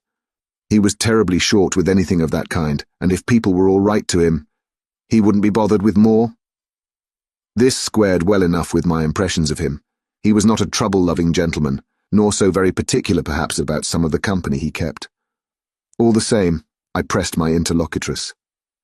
I promise you I would have told. She felt my discrimination. I dare say I was wrong. But really, I was afraid. Afraid of what? Of things that man could do. Quint was so clever. He was so deep. I took this in still more than probably I showed. You weren't afraid of anything else? Not of his effect? His effect? She repeated with a face of anguish and waiting while I faltered. On innocent little precious lives. They were in your charge. No, they were not in mine, she roundly and distressfully returned. The master believed in him and placed him here because he was supposed not to be well and the country air so good for him. So he had everything to say. Yes. She let me have it. Even about them. Them, that creature. I had to smother a kind of howl. And you could bear it? No, I couldn't, and I can't now. And the poor woman burst into tears. A rigid control from the next day was, as I have said, to follow them, yet how often and how passionately for a week we came back together to the subject. Much as we had discussed it that Sunday night, I was, in the immediate later hours in especial, for it may be imagined whether I slept, still haunted with the shadow of something she had not told me. I myself had kept back nothing, but there was a word Mrs. Gross had kept back. I was sure, moreover, by morning, that this was not from a failure of frankness, but because on every side there were fears. It seems to me indeed, in retrospect, that by the time the morrow's sun was high, I had restlessly read into the fact before us almost all the meaning they were to receive from subsequent and more cruel occurrences. What they gave me above all was just the sinister figure of the living man, the dead one would keep a while, and of the months he had continuously passed at Bly, which, added up, made a formidable stretch. The limit of this evil time had arrived only when, on the dawn of a winter's morning, Peter Quint was found, by a labourer going to early work, stone dead on the road from the village. A catastrophe explained, superficially at least, by a visible wound to his head, such a wound as might have been produced, and as on the final evidence had been, by a fatal slip, in the dark and after leaving the public house, on the steepish icy slope, a wrong path altogether, at the bottom of which he lay. The icy slope, the turn mistaken at night and in liquor, accounted for much, practically in the end and after the inquest and boundless chatter for everything. But there had been matters in his life, strange passages and perils, secret disorders, vices more than suspected, that would have accounted for a good deal more. I scarce know how to put my story into words that shall be a credible picture of my state of mind, but I was in these days literally able to find a joy in the extraordinary flight of heroism the occasion demanded of me. I now saw that I had been asked for a service admirable and difficult, and there would be a greatness in letting it be seen, in the right quarter, that I could succeed where many another girl might have failed. It was an immense help to me. I confess I rather applaud myself as I look back, that I saw my service so strongly and so simply. I was there to protect and defend the little creatures in the world the most bereaved and the most lovable, the appeal of whose helplessness had suddenly become only too explicit, a deep, constant ache of one's own committed heart. We were cut off really together. We were united in our danger. They had nothing but me, and I had them. It was, in short, a magnificent chance. This chance presented itself to me in an image richly material. I was a screen. I was to stand before them. The more I saw, the less they would. I began to watch them in a stifled suspense, a disguised excitement that might well, had it continued too long, have turned to something like madness. What saved me, as I now see, was that it turned to something else altogether. It didn't last as suspense. It was superseded by horrible proofs. Proofs, I say, yes, from the moment I really took hold. This moment dated from an afternoon hour that I happened to spend in the grounds with the younger of my pupils alone. We had left Miles indoors, on the red cushion of a deep window seat. He had wished to finish a book, and I had been glad to encourage a purpose so laudable in a young man whose only defect was an occasional excess of the restless. His sister, on the contrary, had been alert to come out, and I strolled with her half an hour, seeking the shade, for the sun was still high and the day exceptionally warm.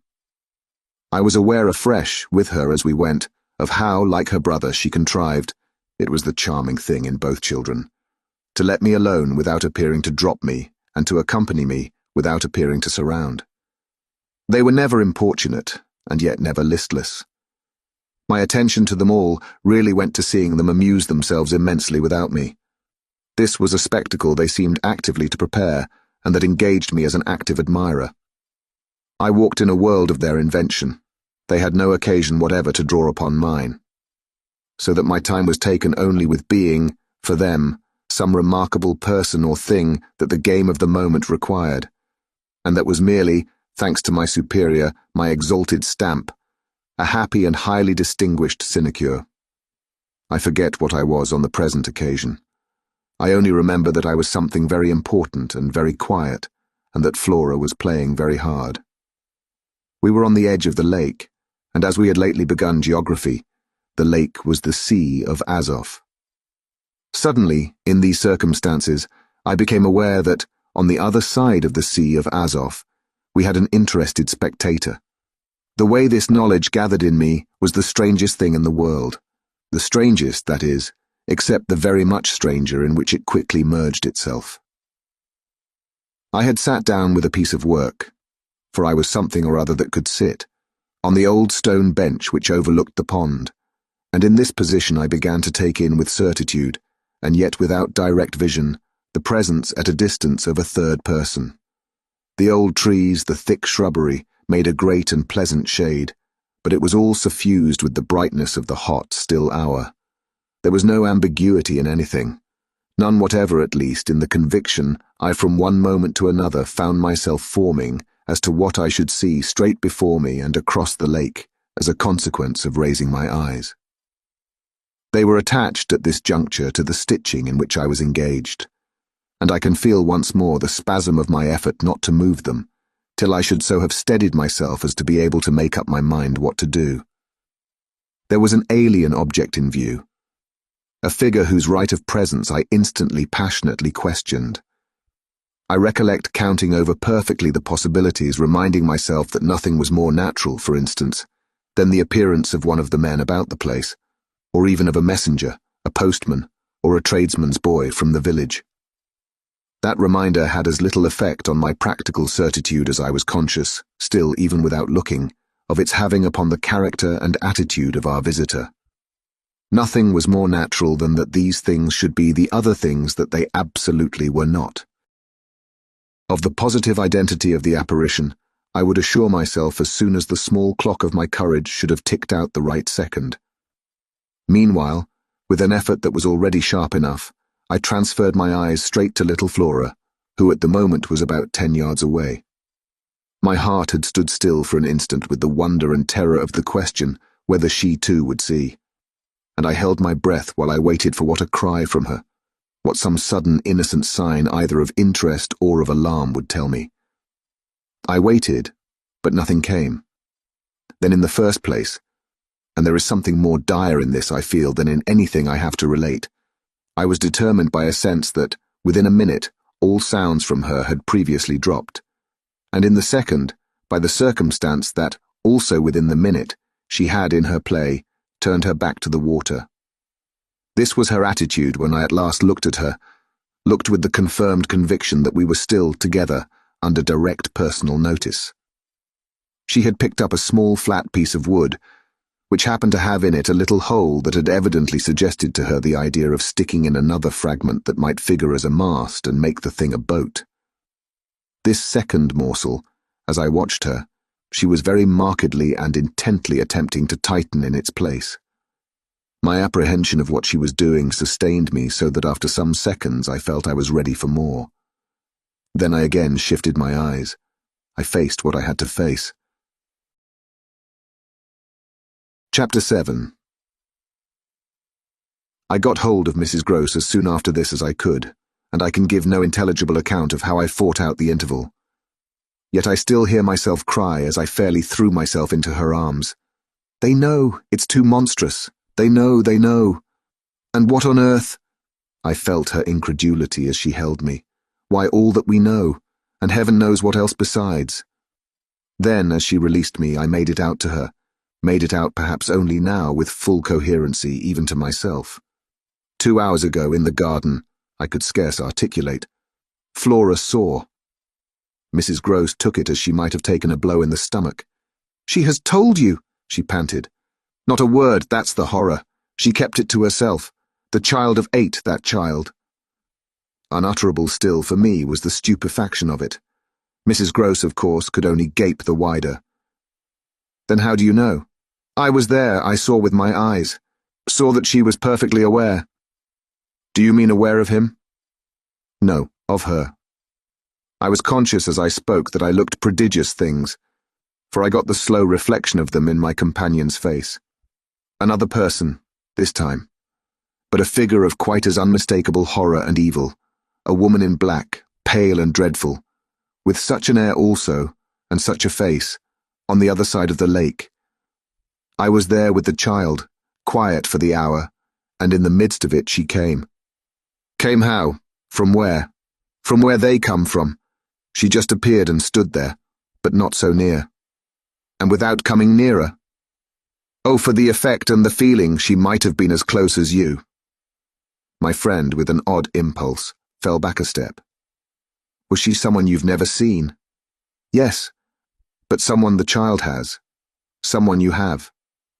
Then, to show how I'd thought it all out, my predecessor, the one who died. Miss Jessel. Miss Jessel, you don't believe me, I pressed. She turned right and left in her distress. How can you be sure? This drew from me, in the state of my nerves, a flash of impatience. Then ask Flora, she's sure. But I had no sooner spoken than I caught myself up. No, for God's sake, don't. She'll say she isn't. She'll lie. Mrs. Gross was not too bewildered instinctively to protest. "Ah, how can you? Because I'm clear, Flora doesn't want me to know. It's only then to spare you. No, there are depths. The more I go over it, the more I see in it. And the more I see in it, the more I fear. I don't know what I don't see, what I don't fear." Mrs. Gross tried to keep up with me. "You mean you're afraid of seeing her again?" "Oh no, that's nothing, now." Then I explained. "It's of not seeing her." But my companion only looked wan. "I don't understand you." "Why, it's that the child may keep it up, and that the child assuredly will, without my knowing it."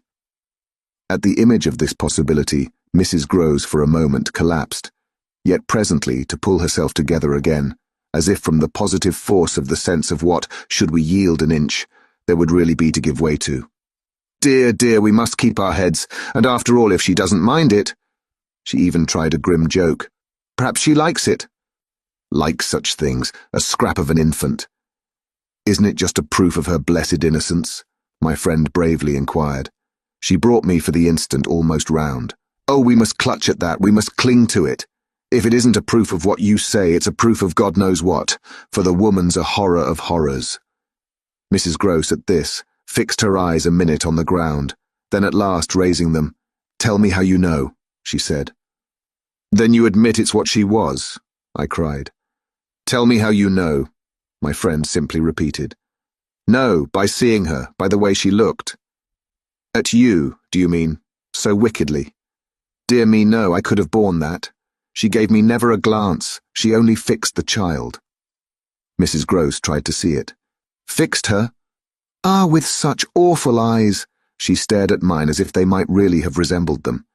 "Do you mean of dislike?" "God help us, no. Of something much worse." "Worse than dislike?" This left her indeed at a loss. "With a determination, indescribable, with a kind of fury of intention." I made her turn pale. "Intention?" "To get hold of her."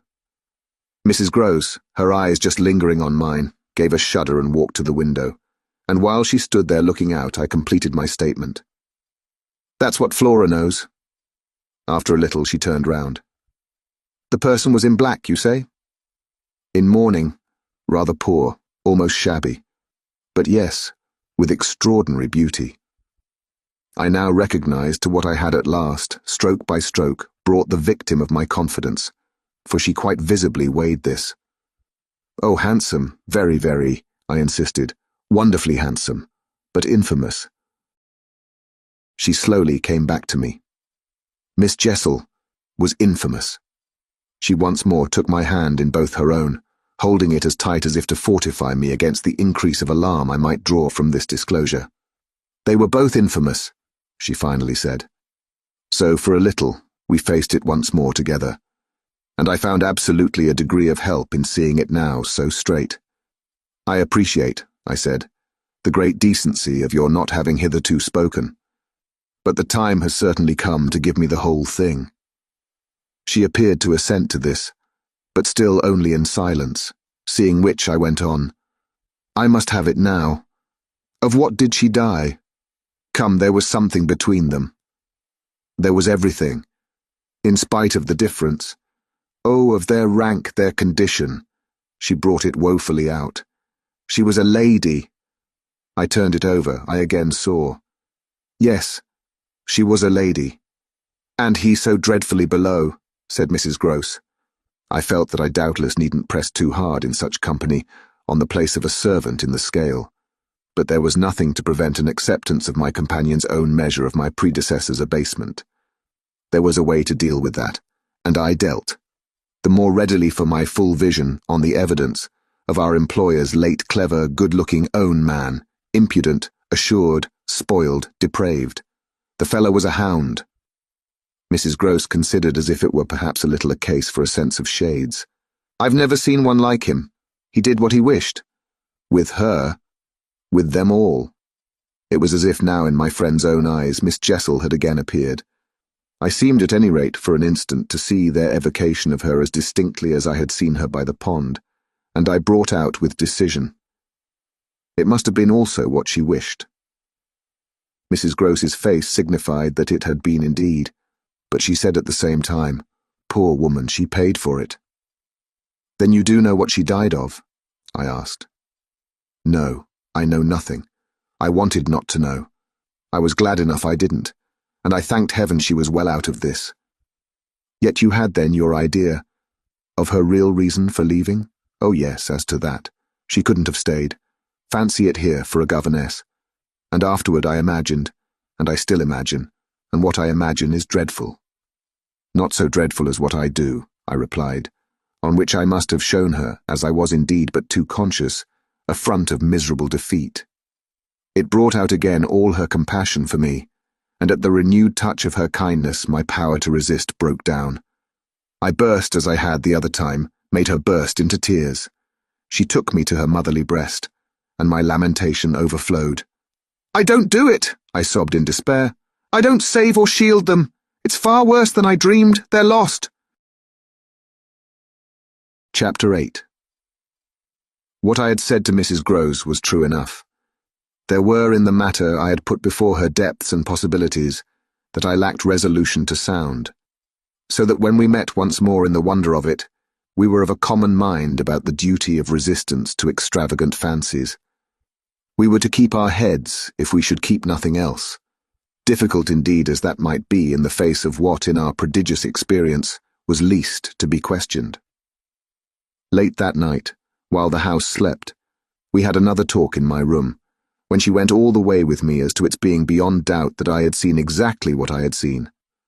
To hold her perfectly in the pinch of that, I found I had only to ask her how, if I had made it up, I came to be able to give, of each of the persons appearing to me, a picture disclosing, to the last detail, their special marks, a portrait on the exhibition of which she had instantly recognized and named them. She wished, of course, small blame to her, to sink the whole subject, and I was quick to assure her that my own interest in it had now violently taken the form of a search for the way to escape from it. I encountered her on the ground of a probability that with recurrence, for recurrence we took for granted, I should get used to my danger, distinctly professing that my personal exposure had suddenly become the least of my discomforts. It was my new suspicion that was intolerable, and yet even to this complication the later hours of the day had brought a little ease. On leaving her, after my first outbreak, I had of course returned to my pupils, associating the right remedy for my dismay with that sense of their charm, which I had already found to be a thing I could positively cultivate, and which had never failed me yet. I had simply, in other words, plunged afresh into Flora's special society, and there become aware, it was almost a luxury, that she could put her little conscious hand straight upon the spot that ached. She had looked at me in sweet speculation, and then had accused me to my face of having cried. I had supposed I had brushed away the ugly signs, but I could literally, for the time at all events, rejoice, under this fathomless charity, that they had not entirely disappeared. To gaze into the depths of blue of the child's eyes and pronounce their loveliness a trick of premature cunning was to be guilty of a cynicism in preference to which I naturally preferred to abjure my judgment, and so far as might be, my agitation. I couldn't abjure for merely wanting to, but I could repeat to Mrs. Grose, as I did there, over and over in the small hours, that with their voices in the air, their pressure on one's heart, and their fragrant faces against one's cheek, everything fell to the ground but their incapacity and their beauty. It was a pity that somehow, to settle this once for all, I had equally to re-enumerate the signs of subtlety that in the afternoon by the lake had made a miracle of my show of self-possession. It was a pity to be obliged to re-investigate the certitude of the moment itself, and repeat how it had come to me as a revelation that the inconceivable communion I then surprised was a matter, for either party, of habit. It was a pity that I should have had to quaver out again the reasons for my not having in my delusion so much as questioned that the little girl saw our visitant even as I actually saw Mrs. Grose herself, and that she wanted, by just so much as she did thus see, to make me suppose she didn't, and at the same time, without showing anything, arrive at a guess as to whether I myself did. It was a pity that I needed once more to describe the portentous little activity by which she sought to divert my attention. The perceptible increase of movement, the greater intensity of play, the singing, the gabbling of nonsense, and the invitation to romp. Yet if I had not indulged, to prove there was nothing in it, in this review, I should have missed the 2 or 3 dim elements of comfort that still remained to me. I should not, for instance, have been able to asseverate to my friend that I was certain, which was so much to the good, that I at least had not betrayed myself. I should not have been prompted by stress of need, by desperation of mind, I scarce know what to call it, to invoke such further aid to intelligence as might spring from pushing my colleague fairly to the wall. She had told me, bit by bit under pressure, a great deal, but a small shifty spot on the wrong side of it all still sometimes brushed my brow like the wing of a bat. And I remember how on this occasion, for the sleeping house and the concentration alike of our danger and our watch seemed to help, I felt the importance of giving the last jerk to the curtain. "I don't believe anything so horrible," I recollect saying. "No, let us put it definitely, my dear, that I don't. But if I did, you know, there's a thing I should require now, just without sparing you the least bit more. Oh, not a scrap, come, to get out of you." What was it you had in mind when, in our distress, before Miles came back, over the letter from his school, you said, under my insistence, that you didn't pretend for him, that he had not literally ever been bad? He has not literally ever. In these weeks that I myself have lived with him and so closely watched him, he has been an imperturbable little prodigy of delightful, lovable goodness. Therefore, you might perfectly have made the claim for him, if you had not, as it happened, seen an exception to take. What was your exception, and to what passage in your personal observation of him did you refer? It was a dreadfully austere inquiry, but levity was not our note, and at any rate, before the grey dawn admonished us to separate, I had got my answer. What my friend had had in mind proved to be immensely to the purpose. It was neither more nor less than the circumstance that for a period of several months Quint and the boy had been perpetually together. It was in fact the very appropriate truth that she had ventured to criticize the propriety, to hint at the incongruity of so close an alliance, and even to go so far on the subject as a frank overture to Miss Jessel. Miss Jessel had, with a most strange manner, requested her to mind her business, and the good woman had, on this, directly approached little Miles. What she had said to him, since I pressed, was that she liked to see young gentlemen not forget their station. I pressed again, of course, at this. You reminded him that Quint was only a base menial, as you might say, and it was his answer, for one thing, that was bad. And for another thing, I waited. He repeated your words to Quint. No, not that, it's just what he wouldn't. She could still impress upon me. I was sure, at any rate, she added, that he didn't, but he denied certain occasions. What occasions? When they had been about together quite as if Quint were his tutor, and a very grand one, and Miss Jessel only for the little lady. When he had gone off with the fellow, I mean, and spent hours with him. He then prevaricated about it. He said he hadn't. Her assent was clear enough to cause me to add in a moment, I see, he lied. Oh, Mrs. Gross mumbled. This was a suggestion that it didn't matter, which indeed she backed up by a further remark. You see, after all, Miss Jessel didn't mind. She didn't forbid him. I considered. Did he put that to you as a justification? At this she dropped again. No, he never spoke of it. Never mentioned her in connection with Quint. She saw, visibly flushing, where I was coming out. Well, he didn't show anything. He denied, she repeated. He denied. Lord, how I pressed her now. So that you could see he knew what was between the two wretches. I don't know, the poor woman groaned. You do know, you dear thing, I replied. Only you haven't my dreadful boldness of mind, and you keep back, out of timidity and modesty and delicacy, even the impression that, in the past, when you had without my aid to flounder about in silence, most of all made you miserable. But I shall get it out of you yet. There was something in the boy that suggested to you, I continued, that he covered and concealed their relation. Oh, he couldn't prevent. You're learning the truth? I dare say. But heavens, I fell with vehemence, a-thinking, what it shows that they must, to that extent, have succeeded in making of him. Ah, nothing that's not nice now, Mrs. Gross lugubriously pleaded. I don't wonder you looked queer, I persisted, when I mentioned to you the letter from his school.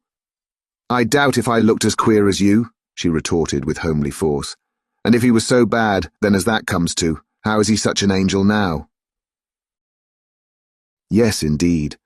And if he was a fiend at school, how? Well, I said in my torment, you must put it to me again, but I shall not be able to tell you for some days. Only put it to me again. I cried in a way that made my friend stare. There are directions in which I must not for the present let myself go.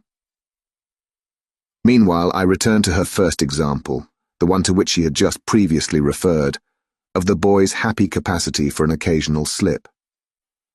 If Quint, on your remonstrance at the time you speak of, was a base menial, one of the things Miles said to you, I find myself guessing, was that you were another. Again, her admission was so adequate that I continued. And you forgave him that? Wouldn't you? Oh, yes. And we exchanged there in the stillness a sound of the oddest amusement. Then I went on. At all events, while he was with the man, Miss Flora was with the woman. It suited them all. It suited me too, I felt only too well. By which I mean that it suited exactly the particularly deadly view I was in the very act of forbidding myself to entertain. But I so far succeeded in checking the expression of this view that I will throw, just here, no further light on it than may be offered by the mention of my final observation to Mrs. Gross. His having lied and been impudent are, I confess, less engaging specimens than I had hoped to have from you of the outbreak in him of the little natural man. Still, I mused, they must do, for they make me feel more than ever that I must watch. It made me blush the next minute to see in my friend's face how much more unreservedly she had forgiven him than her anecdote struck me as presenting to my own tenderness an occasion for doing.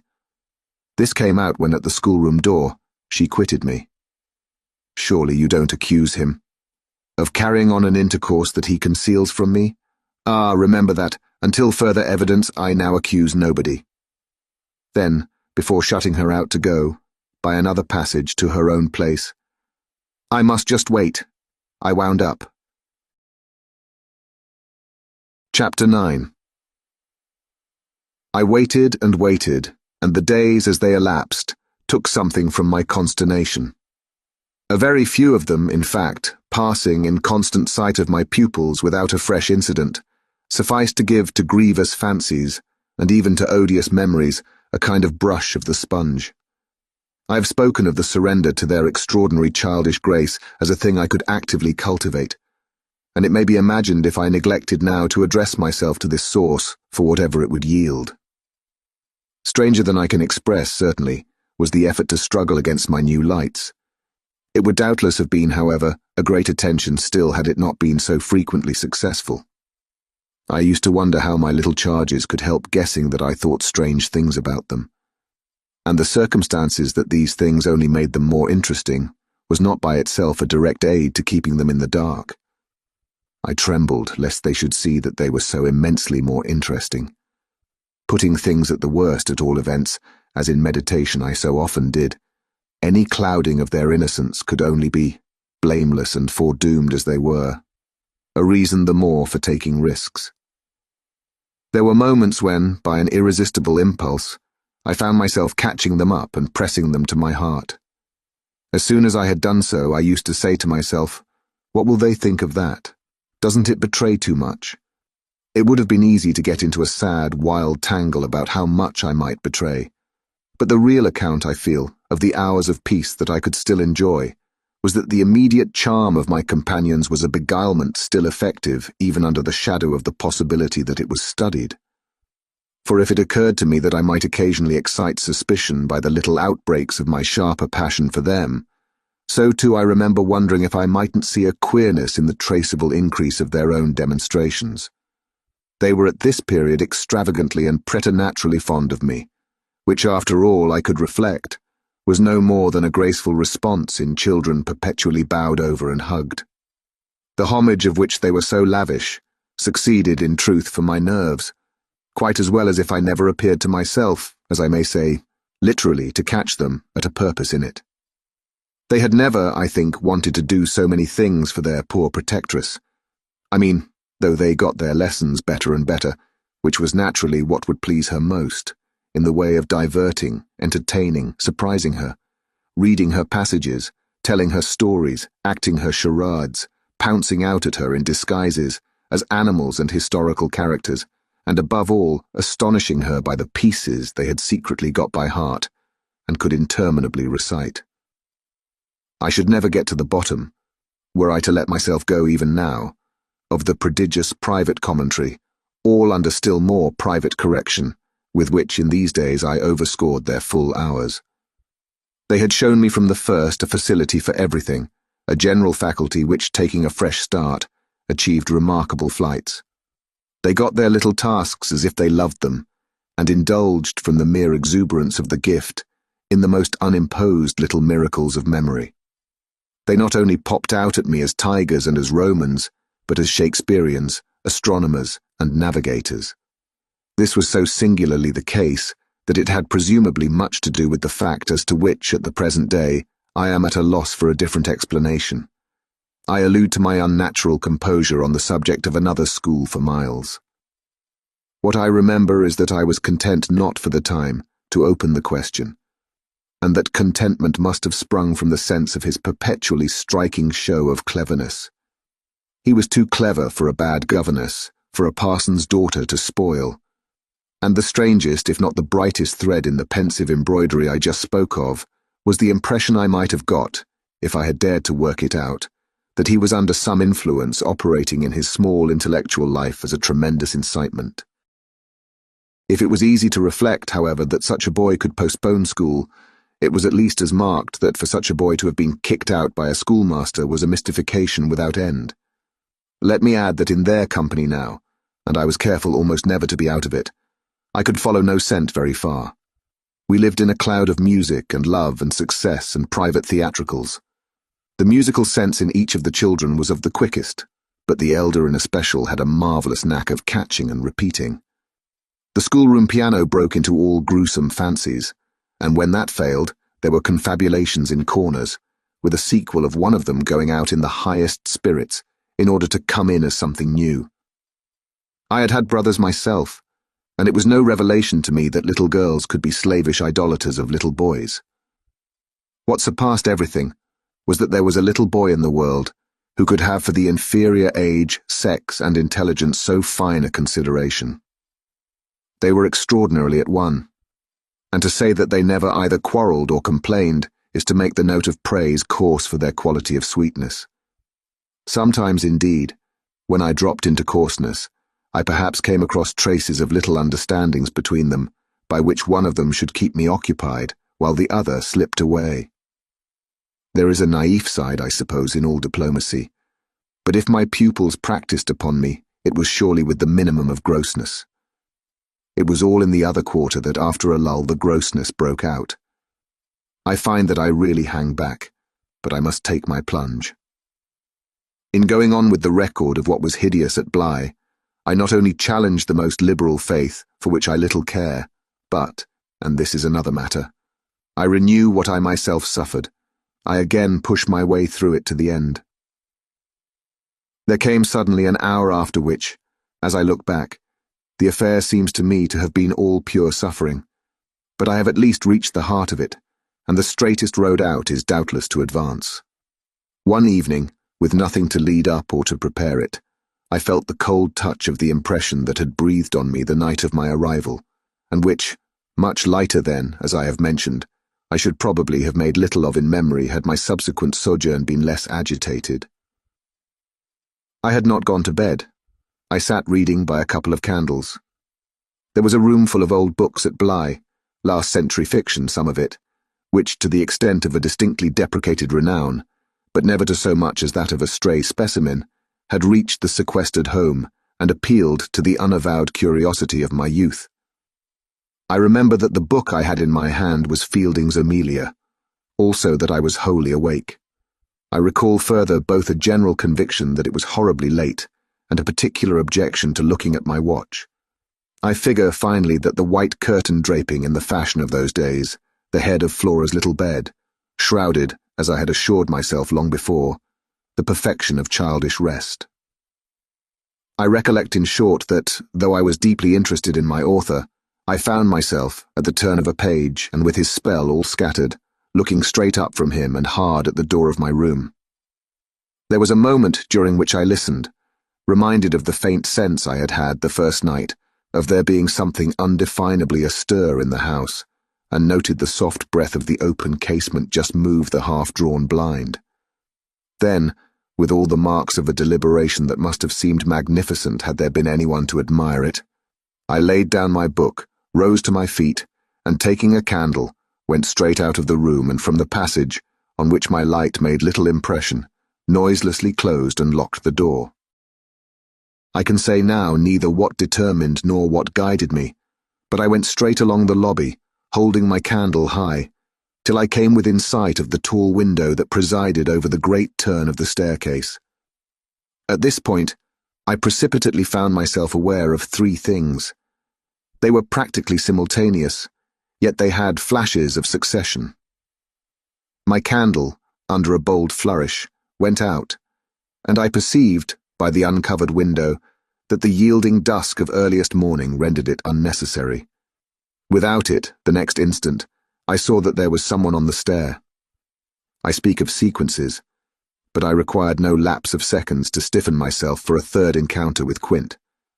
The apparition had reached the landing halfway up, and was therefore on the spot nearest the window, where at sight of me, it stopped short and fixed me exactly as it had fixed me from the tower and from the garden. He knew me as well as I knew him. And so, in the cold, faint twilight, with a glimmer in the high glass and another on the polish of the oak stair below, we faced each other in our common intensity. He was absolutely on this occasion a living, detestable, dangerous presence. But that was not the wonder of wonders. I reserve this distinction for quite another circumstance. The circumstance that dread had unmistakably quitted me, and that there was nothing in me there that didn't meet and measure him. I had plenty of anguish after that extraordinary moment, but I had, thank God, no terror. And he knew I had not. I found myself at the end of an instant magnificently aware of this. I felt, in a fierce rigour of confidence, that if I stood my ground a minute I should cease, for the time at least, to have him to reckon with. And during the minute, accordingly, the thing was as human and hideous as a real interview. Hideous just because it was human as to have met alone, in the small hours, in a sleeping house, some enemy, some adventurer, some criminal. It was the dead silence of our long gaze at such close quarters that gave the whole horror, huge as it was, its only note of the unnatural. If I had met a murderer in such a place and at such an hour, we still at least would have spoken. Something would have passed in life between us. If nothing had passed, one of us would have moved. The moment was so prolonged that it would have taken but little more to make me doubt if even I were in life. I can't express what followed it, save by saying that the silence itself, which was indeed in a manner an attestation of my strength, became the element into which I saw the figure disappear, in which I definitely saw it turn as I might have seen the low wretch to which it had once belonged turn on receipt of an order, and pass, with my eyes on the villainous back that no hunch could have more disfigured, straight down the staircase, and into the darkness in which the next bend was lost. Chapter 10. I remained a while at the top of the stair, but with the effect presently of understanding that when my visitor had gone, he had gone. Then I returned to my room. The foremost thing I saw there by the light of the candle I had left burning was that Flora's little bed was empty, and on this I caught my breath with all the terror that, 5 minutes before, I had been able to resist. I dashed at the place in which I had left her lying, and over which, for the small silk counterpane and the sheets were disarranged, the white curtains had been deceivingly pulled forward. Then my step, to my unutterable relief, produced an answering sound. I perceived an agitation of the window blind, and the child, ducking down, emerged rosily from the other side of it. She stood there in so much of her candour, and so little of her nightgown, with her pink bare feet, and the golden glow of her curls. She looked intensely grave, and I had never had such a sense of losing an advantage acquired, the thrill of which had just been so prodigious, as on my consciousness that she addressed me with a reproach. "You naughty, where have you been?" Instead of challenging her own irregularity, I found myself arraigned and explaining. She herself explained, for that matter, with the loveliest, eagerest simplicity. She had known suddenly, as she lay there, that I was out of the room, and had jumped up to see what had become of me. I had dropped, with the joy of her reappearance, back into my chair, feeling then, and then only, a little faint, and she had pattered straight over to me, thrown herself upon my knee, given herself to be held with the flame of the candle full in the wonderful little face that was still flushed with sleep. I remember closing my eyes an instant, yieldingly, consciously, as before the excess of something beautiful that shone out of the blue of her own. "You were looking for me out of the window," I said. "You thought I might be walking in the grounds." "Well, you know, I thought someone was—" She never blanched as she smiled out that at me. Oh, how I looked at her now. "And did you see anyone?" "Ah, no," she returned, almost with the full privilege of childish inconsequence, resentfully, though with a long sweetness in her little drawl of the negative. At that moment, in the state of my nerves, I absolutely believed she lied, and if I once more closed my eyes, it was before the dazzle of the 3 or 4 possible ways in which I might take this up. One of these, for a moment, tempted me with such singular intensity that, to withstand it, I must have gripped my little girl with a spasm that, wonderfully, she submitted to without a cry or a sign of fright. Why not break out at her on the spot and have it all over? Give it to her straight in her lovely little lighted face. You see, you know that you do, and that you already quite suspect I believe it. Therefore, why not frankly confess it to me, so that we may at least live with it together, and learn perhaps, in the strangeness of our fate, where we are and what it means. This solicitation dropped, alas, as it came. If I could immediately have succumbed to it, I might have spared myself. Well, you'll see what. Instead of succumbing, I sprang again to my feet, looked at her bed, and took a helpless middle way. "Why did you pull the curtain over the place to make me think you were still there?" Flora luminously considered, after which, with her little divine smile, "Because I don't like to frighten you." "But if I had, by your idea, gone out—" She absolutely declined to be puzzled. She turned her eyes to the flame of the candle as if the question were as irrelevant, or at any rate as impersonal, as Mrs. Marseille, or 9 times 9. "Oh, but you know," she quite adequately answered, "that you might come back, you dear, and that you have." And after a little, when she had got into bed, I had, for a long time, by almost sitting on her to hold her hand, to prove that I recognized the pertinence of my return. You may imagine the general complexion, from that moment, of my nights.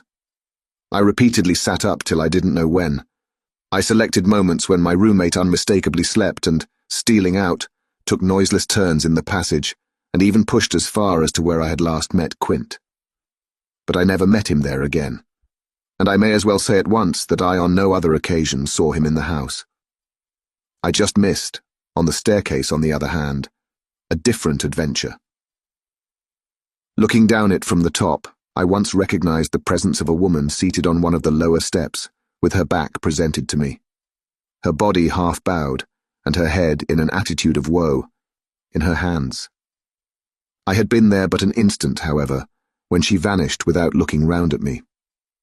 I knew none the less exactly what dreadful face she had to show, and I wondered whether, if instead of being above I had been below, I should have had, for going up, the same nerve I had lately shown Quint. Well, there continued to be plenty of chance for nerve. On the 11th night after my latest encounter with that gentleman, they were all numbered now, I had an alarm that perilously skirted it, and that indeed, from the particular quality of its unexpectedness, proved quite my sharpest shock.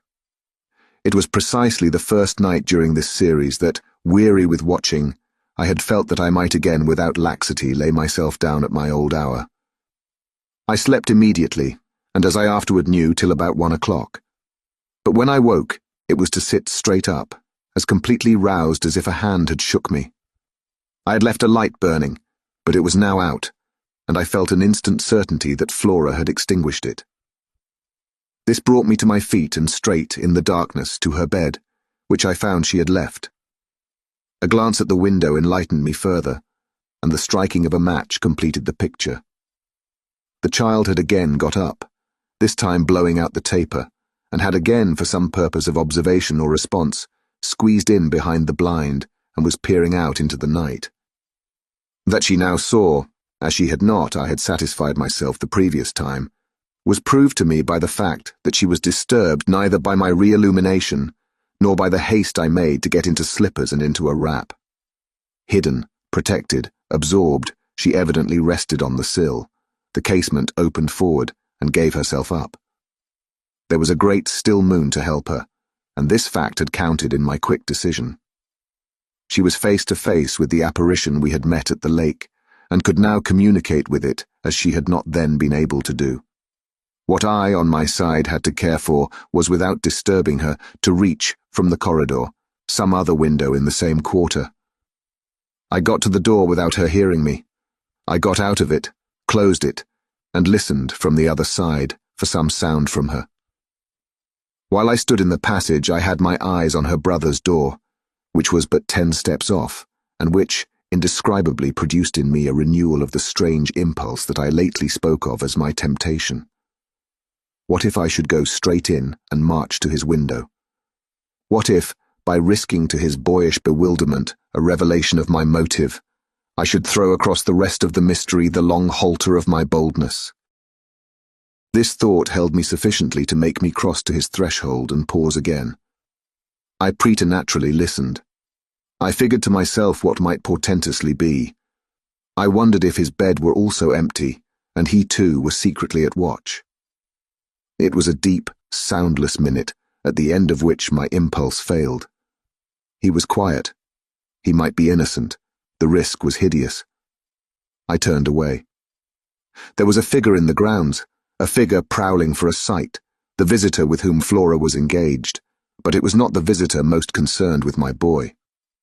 I hesitated afresh, but on other grounds and only for a few seconds. Then I had made my choice. There were empty rooms at Bly, and it was only a question of choosing the right one. The right one suddenly presented itself to me as the lower one, though high above the gardens, in the solid corner of the house that I have spoken of as the old tower. This was a large, square chamber, arranged with some state as a bedroom, the extravagant size of which made it so inconvenient that it had not for years, though kept by Mrs. Gross in exemplary order, been occupied. I had often admired it, and I knew my way about in it. I had only, after just faltering at the first chill gloom of its disuse, to pass across it and unbolt as quietly as I could one of the shutters. Achieving this transit, I uncovered the glass without a sound, and applying my face to the pane, was able, the darkness without being much less than within, to see that I commanded the right direction. Then I saw something more. The moon made the night extraordinarily penetrable, and showed me on the lawn a person, diminished by distance, who stood there motionless and as if fascinated, looking up to where I had appeared, looking, that is, not so much straight at me, as at something that was apparently above me. There was clearly another person above me. There was a person on the tower. But the presence on the lawn was not in the least what I had conceived, and had confidently hurried to meet. The presence on the lawn, I felt sick as I made it out, was poor little Miles himself. Chapter 11. It was not till late next day that I spoke to Mrs. Gross. The rigour with which I kept my pupils in sight, making it often difficult to meet her privately, and the more as we each felt the importance of not provoking, on the part of the servants quite as much as on that of the children, any suspicion of a secret flurry, or that of a discussion of mysteries. I drew a great security in this particular from her mere smooth aspect. There was nothing in her fresh face to pass on to others my horrible confidences. She believed me, I was sure, absolutely. If she hadn't, I don't know what would have become of me, for I couldn't have borne the business alone. But she was a magnificent monument to the blessing of a want of imagination, and if she could see in our little charges nothing but their beauty and amiability, their happiness and cleverness, she had no direct communication with the sources of my trouble. If they had been at all visibly blighted or battered, she would doubtless have grown, on tracing it back, haggard enough to match them. As matters stood, however, I could feel her when she surveyed them, with her large white arms folded and the habit of serenity in all her look. Thank the Lord's mercy that if they were ruined, the pieces would still serve.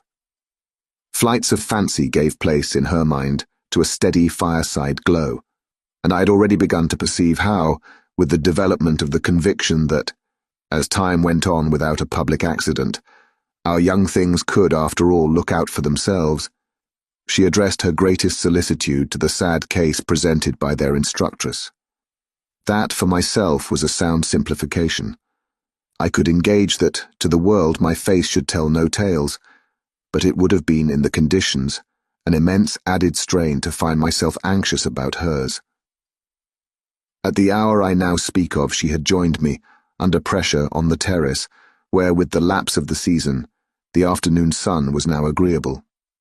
And we sat there together while before us, at a distance, but within call if we wished, the children strolled to and fro in one of their most manageable moods.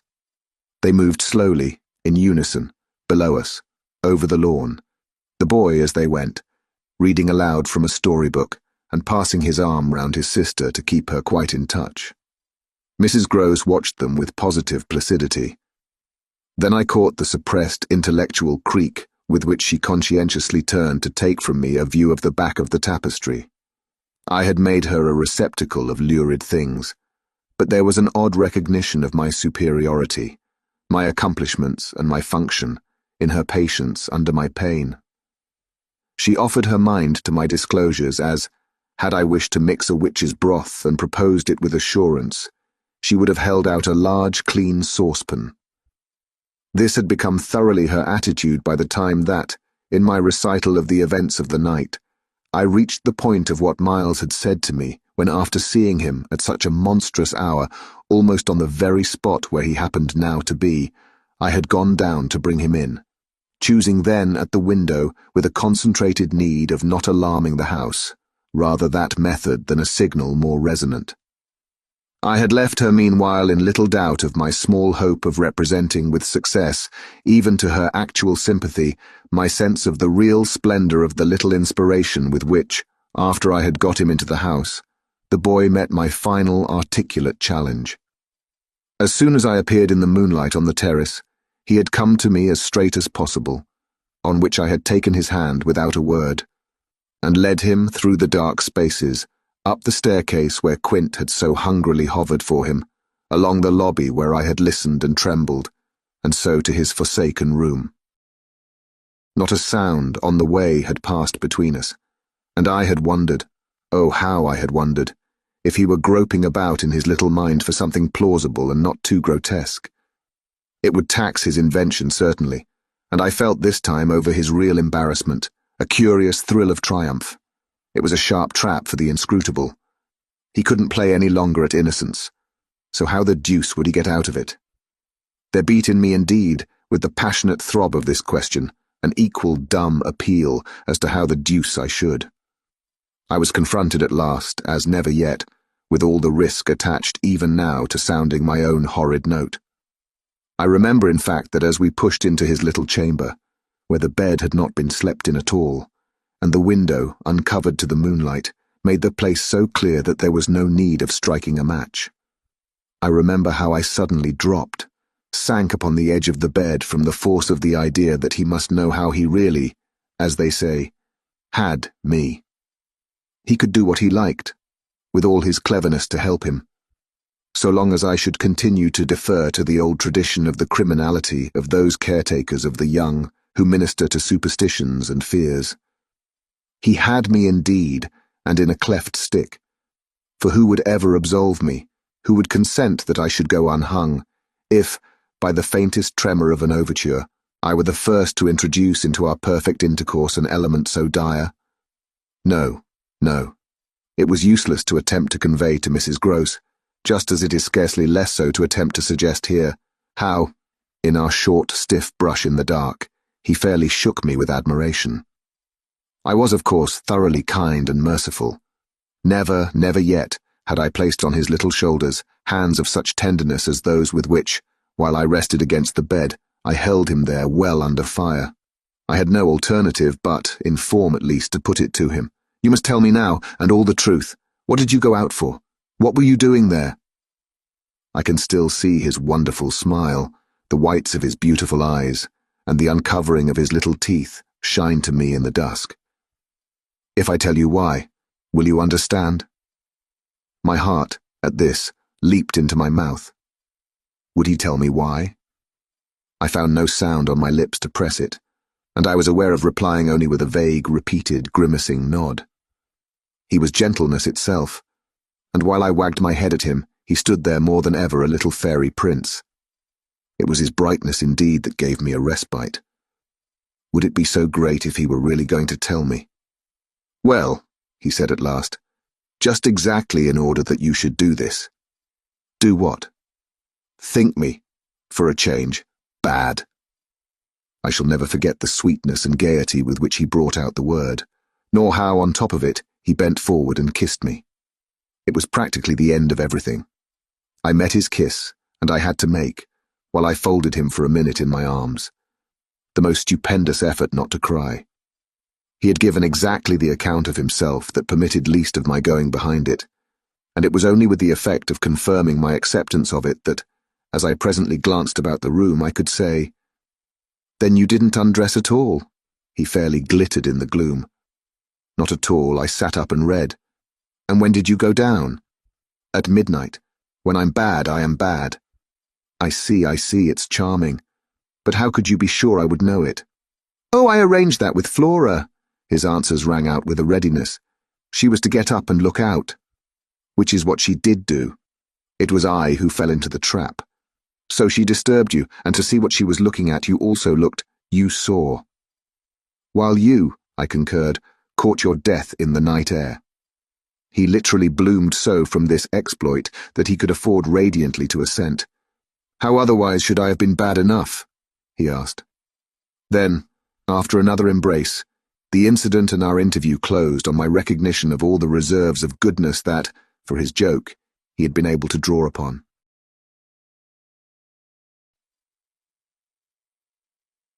Chapter 12. The particular impression I had received proved in the morning light, I repeat, not quite successfully presentable to Mrs. Gross, though I reinforced it with the mention of still another remark that he had made before we separated. "It all lies in half a dozen words," I said to her. "Words that really settle the matter. Think, you know, what I might do." He threw that off to show me how good he is. He knows down to the ground what he might do. That's what he gave them a taste of at school. "Lord, you do change," cried my friend. "I don't change, I simply make it out. The four, depend upon it, perpetually meet. If on either of these last nights you had been with either child, you would clearly have understood. The more I've watched and waited, the more I've felt that if there were nothing else to make it sure, it would be made so by the systematic silence of each. Never, by a slip of the tongue, have they so much as alluded to either of their old friends, any more than Miles has alluded to his expulsion. Oh yes, we may sit here and look at them, and they may show off to us there to their fill, but even while they pretend to be lost in their fairy tale, they're steeped in their vision of the dead restored." "He's not reading to her," I declared. "They're talking of them. They're talking horrors." I go on, I know, as if I were crazy, and it's a wonder I'm not. What I've seen would have made you so, but it has only made me more lucid, made me get hold of still other things. My lucidity must have seemed awful, but the charming creatures who were victims of it, passing and repassing in their interlocked sweetness, gave my colleague something to hold on by, and I felt how tight she held as, without stirring in the breath of my passion, she covered them still with her eyes. "Of what other things have you got hold?" "Why, of the very things that have delighted, fascinated, and yet at bottom, as I now so strangely see, mystified and troubled me. They're more than earthly beauty, they're absolutely unnatural goodness. It's a game," I went on. "It's a policy and a fraud. On the part of little darlings. As yet mere lovely babies. Yes, mad as that seems." The very act of bringing it out really helped me to trace it, follow it all up and piece it all together. They haven't been good. They've only been absent. It has been easy to live with them, because they're simply leading a life of their own. They're not mine, they're not ours. They're his and they're hers. Quint's and that woman's. Quint's and that woman's. They want to get to them. Oh, how at this poor Mrs. Gross appeared to study them. But for what? For the love of all the evil that in those dreadful days the pair put into them, and to ply them with that evil still, to keep up the work of demons, is what brings the others back. "Laws!" said my friend under her breath. The exclamation was homely, but it revealed a real acceptance of my further proof of what, in the bad time, for there had been a worse even than this, must have occurred. There could have been no such justification for me as the plain assent of her experience to whatever depth of depravity I found credible in our brace of scoundrels. It was in obvious submission of memory that she brought out after a moment. "They were rascals, but what can they now do?" she pursued. "Do?" I echoed so loud that Miles and Flora, as they passed at their distance, paused an instant in their walk and looked at us. "Don't they do enough?" I demanded in a lower tone, while the children, having smiled and nodded and kissed hands to us, resumed their exhibition. We were held by it a minute. Then I answered, "They can destroy them." At this my companion did turn, but the inquiry she launched was a silent one, the effect of which was to make me more explicit. "They don't know as yet quite how, but they're trying hard. They're seen only across, as it were, and beyond, in strange places and on high places, the top of towers, the roof of houses, the outside of windows, the further edge of pools, but there's a deep design on either side to shorten the distance and overcome the obstacle, and the success of the tempters is only a question of time. They've only to keep to their suggestions of danger. For the children to come, and perish in the attempt." Mrs. Gross slowly got up, and I scrupulously added, "Unless, of course, we can prevent." Standing there before me while I kept my seat, she visibly turned things over. "Their uncle must do the preventing, he must take them away." "And who's to make him?" She had been scanning the distance, but she now dropped on me a foolish face. "You, miss. By writing to him that his house is poisoned and his little nephew and niece mad? But if they are, miss. And if I am myself, you mean? That's charming news to be sent him by a governess whose prime undertaking was to give him no worry." Mrs. Gross considered, following the children again. "Yes, he do hate worry. That was the great reason. Why those fiends took him in so long. No doubt, though his indifference must have been awful. As I'm not a fiend, at any rate, I shouldn't take him in." My companion, after an instant and for all answer, sat down again and grasped my arm. "Make him at any rate come to you." I stared. To me? I had a sudden fear of what she might do. Him? He ought to be here. He ought to help. I quickly rose, and I think I must have shown her a queerer face than ever yet. "You see me asking him for a visit?" No, with her eyes on my face she evidently couldn't. Instead of it even, as a woman reads another, she could see what I myself saw. His derision, his amusement, his contempt for the breakdown of my resignation at being left alone, and for the fine machinery I had set in motion to attract his attention to my slighted charms. She didn't know, no one knew, how proud I had been to serve him and to stick to our terms. Yet she nonetheless took the measure, I think, of the warning I now gave her. If you should so lose your head as to appeal to him for me. She was really frightened. "Yes, miss, I would leave on the spot, both him and you." Chapter 13. It was all very well to join them, but speaking to them proved quite as much as ever an effort beyond my strength. Offered in close quarters, difficulties as insurmountable as before. This situation continued a month, and with new aggravations and particular notes, the note above all, sharper and sharper, of the small ironic consciousness on the part of my pupils. It was not, I am as sure today as I was sure then, my mere infernal imagination. It was absolutely traceable that they were aware of my predicament, and that this strange relation made, in a manner, for a long time, the air in which we moved. I don't mean that they had their tongues in their cheeks, or did anything vulgar, for that was not one of their dangers.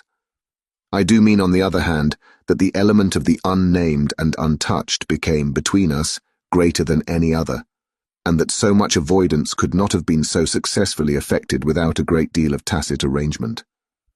It was as if, at moments, we were perpetually coming into sight of subjects before which we must stop short, turning suddenly out of alleys that we perceived to be blind, closing with a little bang that made us look at each other. For like all bangs, it was something louder than we had intended. The doors we had indiscreetly opened. All roads lead to Rome, and there were times when it might have struck us that almost every branch of study or subject of conversation skirted forbidden ground. Forbidden ground was the question of the return of the dead in general, and of whatever, in especial, might survive in memory of the friends little children had lost. There were days when I could have sworn that one of them had, with a small invisible nudge, said to the other, "She thinks she'll do it this time, but she won't." To do it would have been to indulge, for instance, and for once in a way, in some direct reference to the lady who had prepared them for my discipline. They had a delightful, endless appetite for passages in my own history, to which I had again and again treated them. They were in possession of everything that had ever happened to me, had had, with every circumstance, the story of my smallest adventures, and of those of my brothers and sisters, and of the cat and the dog at home, as well as many particulars of the eccentric nature of my father, of the furniture and arrangement of our house, and of the conversation of the old women of our village. There were things enough, taking one with another, to chatter about, if one went very fast and knew by instinct when to go round. They pulled with an art of their own the strings of my invention and my memory, and nothing else, perhaps, when I thought of such occasions afterward, gave me so the suspicion of being watched from under cover. It was in any case over my life, my past, and my friends alone, that we could take anything like our ease, a state of affairs that led them sometimes, without the least pertinence, to break out into sociable reminders. I was invited, with no visible connection, to repeat afresh Goody Gosling's celebrated mot, or to confirm the details already supplied as to the cleverness of the vicarage pony. It was partly at such junctures as these, and partly at quite different ones, that, with the turn my matters had now taken, my predicament, as I have called it, grew most sensible. The fact that the days passed for me without another encounter ought, it would have appeared, to have done something towards soothing my nerves. Since the light brush, that second night on the upper landing, of the presence of a woman at the foot of the stair, I had seen nothing, whether in or out of the house, that one had better not have seen. There was many a corner round which I expected to come upon Quint, and many a situation that, in a merely sinister way, would have favoured the appearance of Miss Jessel. The summer had turned, the summer had gone. The autumn had dropped upon Bly and had blown out half our lights. The place, with its grey sky and withered garlands, its bared spaces and scattered dead leaves, was like a theatre after the performance, all strewn with crumpled playbills.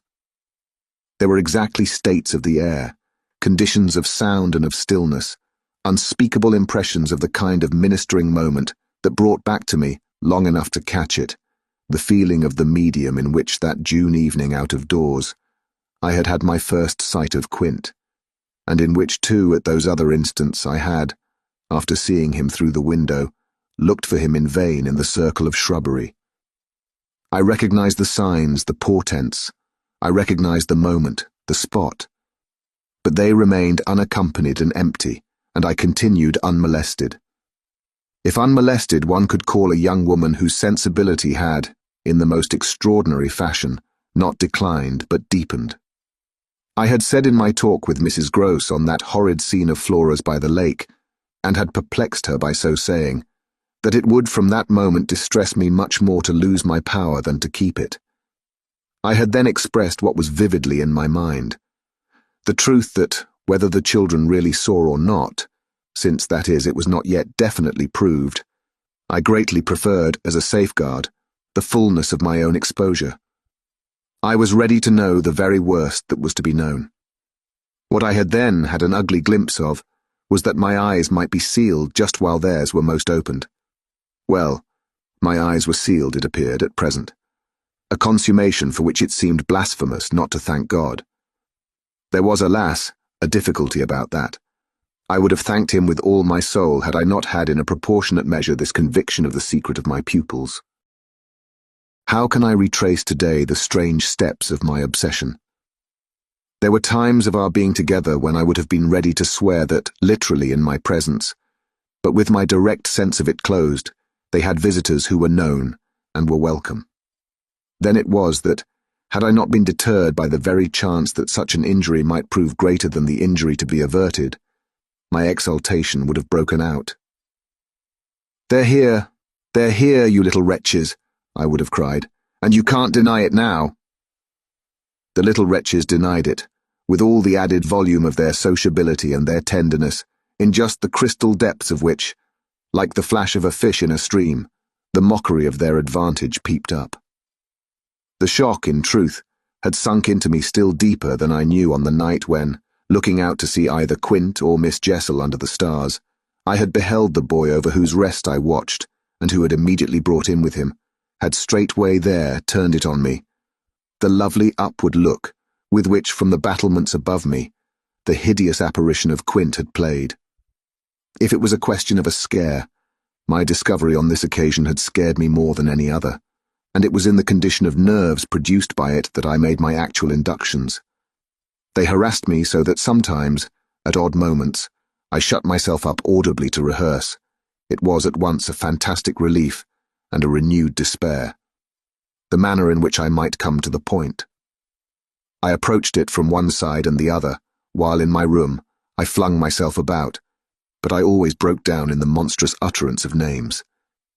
As they died away on my lips, I said to myself that I should indeed help them to represent something infamous, if, by pronouncing them, I should violate as rare a little case of instinctive delicacy as any schoolroom probably had ever known.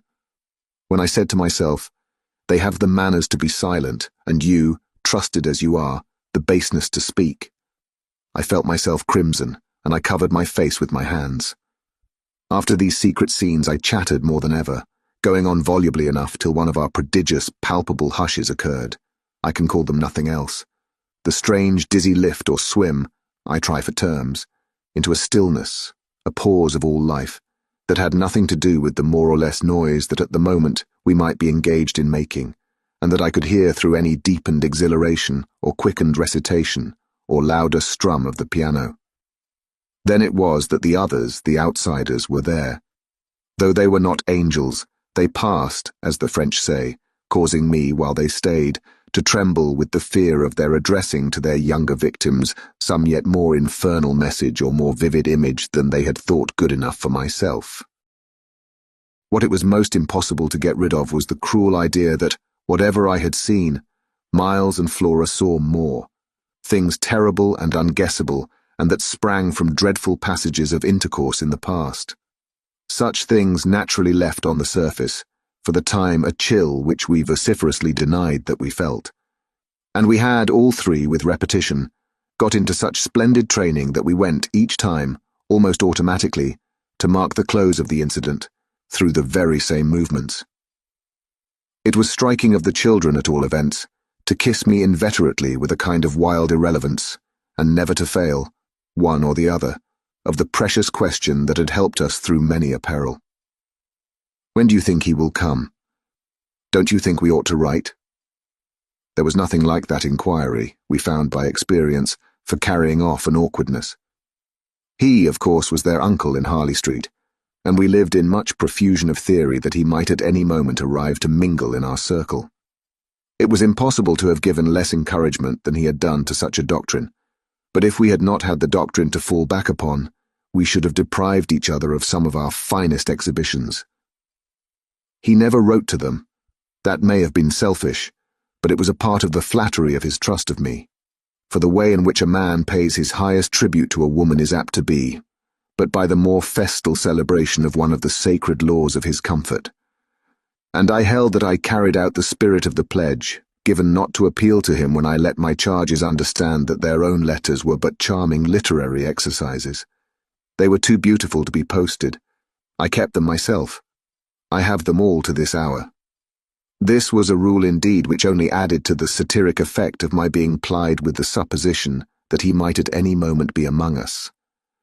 It was exactly as if my charges knew how almost more awkward than anything else that might be for me. There appears to me, moreover, as I look back, no note in all this more extraordinary than the mere fact that, in spite of my tension and of their triumph, I never lost patience with them. Adorable they must in truth have been, I now reflect, that I didn't in these days hate them. Would exasperation, however, if relief had longer been postponed, finally have betrayed me? It little matters, for relief arrived. I call it relief, though it was only the relief that a snap brings to a strain or the burst of a thunderstorm to a day of suffocation. It was at least change, and it came with a rush.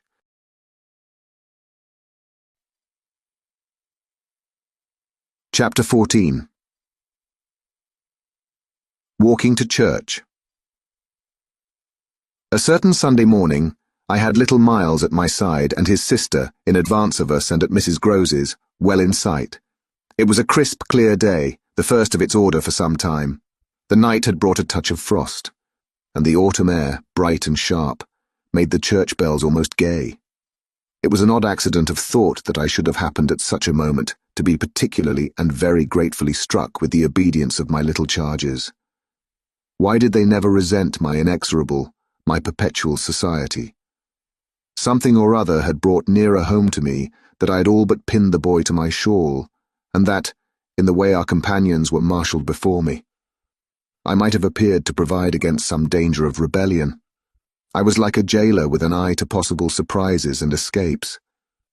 But all this belonged, I mean their magnificent little surrender, just to the special array of the facts that were most abysmal. Turned out for Sunday by his uncle's tailor, who had had a free hand and a notion of pretty waistcoats and of his grand little air, Miles's whole title to independence, the rights of his sex and situation, were so stamped upon him that if he had suddenly struck for freedom, I should have had nothing to say. I was by the strangest of chances wondering how I should meet him when the revolution unmistakably occurred. I call it a revolution because I now see how, with the word he spoke, the curtain rose on the last act of my dreadful drama, and the catastrophe was precipitated. "Look here, my dear, you know," he charmingly said. "When in the world, please, am I going back to school?" Transcribed here, the speech sounds harmless enough, particularly as uttered in the sweet, high, casual pipe with which at all interlocutors, but above all at his eternal governess, he threw off intonations as if he were tossing roses. There was something in them that always made one catch, and I caught at any rate now so effectually that I stopped as short as if one of the trees of the park had fallen across the road. There was something new on the spot between us, and he was perfectly aware that I recognized it, though to enable me to do so, he had no need to look a whit less candid and charming than usual. I could feel in him how he already, from my at first finding nothing to reply, perceived the advantage he had gained. I was so slow to find anything that he had plenty of time, after a minute, to continue with his suggestive but inconclusive smile. "You know, my dear, that for a fellow to be with a lady always—" His "my dear" was constantly on his lips for me, and nothing could have expressed more the exact shade of the sentiment with which I desired to inspire my pupils than its fond familiarity. It was so respectfully easy. But oh, how I felt that at present I must pick my own phrases. I remember that to gain time I tried to laugh, and I seemed to see in the beautiful face with which he watched me how ugly and queer I looked. "And always with the same lady?" I returned. He neither blanched nor winked. The whole thing was virtually out between us. "Ah, of course, she's a jolly, perfect lady. But after all, I'm a fellow, don't you see? That's, well, getting on." I lingered there with him an instant ever so kindly. "Yes, you're getting on." Oh, but I felt helpless. I have kept to this day the heartbreaking little idea of how he seemed to know that and to play with it. "And you can't say I've not been awfully good, can you?" I laid my hand on his shoulder, for though I felt how much better it would have been to walk on, I was not yet quite able. "No, I can't say that, Miles. Except just that one night, you know. That one night." I couldn't look as straight as he. "Why, when I went out of the house." "Oh yes, but I forget what you did it for." "You forget?" He spoke with the sweet extravagance of childish reproach. "Why, it was to show you I could. Oh yes, you could. And I can again." I felt that I might, perhaps, after all, succeed in keeping my wits about me. "Certainly, but you won't." "No, not that again. It was nothing." "It was nothing," I said. "But we must go on." He resumed our walk with me, passing his hand into my arm. "Then when am I going back?" I wore, in turning it over, my most responsible air. "Were you very happy at school?" He just considered. "Oh, I'm happy enough anywhere." "Well then," I quavered, "if you're just as happy here—" "Ah, but that isn't everything. Of course you know a lot. But you hint that you know almost as much," I risked as he paused. "Not half I want to," Miles honestly professed. "But it isn't so much that." "What is it then?" "Well, I want to see more life." I see. We had arrived within sight of the church and of various persons, including several of the household of Bly, on their way to it and clustered about the door to see us go in. I quickened our step. I wanted to get there before the question between us opened up much further. I reflected hungrily that, for more than an hour, he would have to be silent, and I thought with envy of the comparative dusk of the pew and of the almost spiritual help of the hassock on which I might bend my knees. I seemed literally to be running a race with some confusion to which he was about to reduce me. But I felt that he had got in first when, before we had even entered the churchyard, he threw out, "I want my own sort." It literally made me bound forward. "There are not many of your own sort, Miles," I laughed, "unless perhaps dear little Flora." "You really compare me to a baby girl." This found me singularly weak. "Don't you then love our sweet Flora?" "If I didn't. And you too, if I didn't," he repeated, as if retreating for a jump, yet leaving his thought so unfinished that after we had come into the gate, another stop which he imposed on me by the pressure of his arm had become inevitable. Mrs. Gross and Flora had passed into the church, the other worshippers had followed, and we were, for the minute, alone among the old, thick graves. We had paused on the path from the gate by a low, oblong, table-like tomb. "Yes, if you didn't." He looked while I waited at the graves. "Well, you know what?"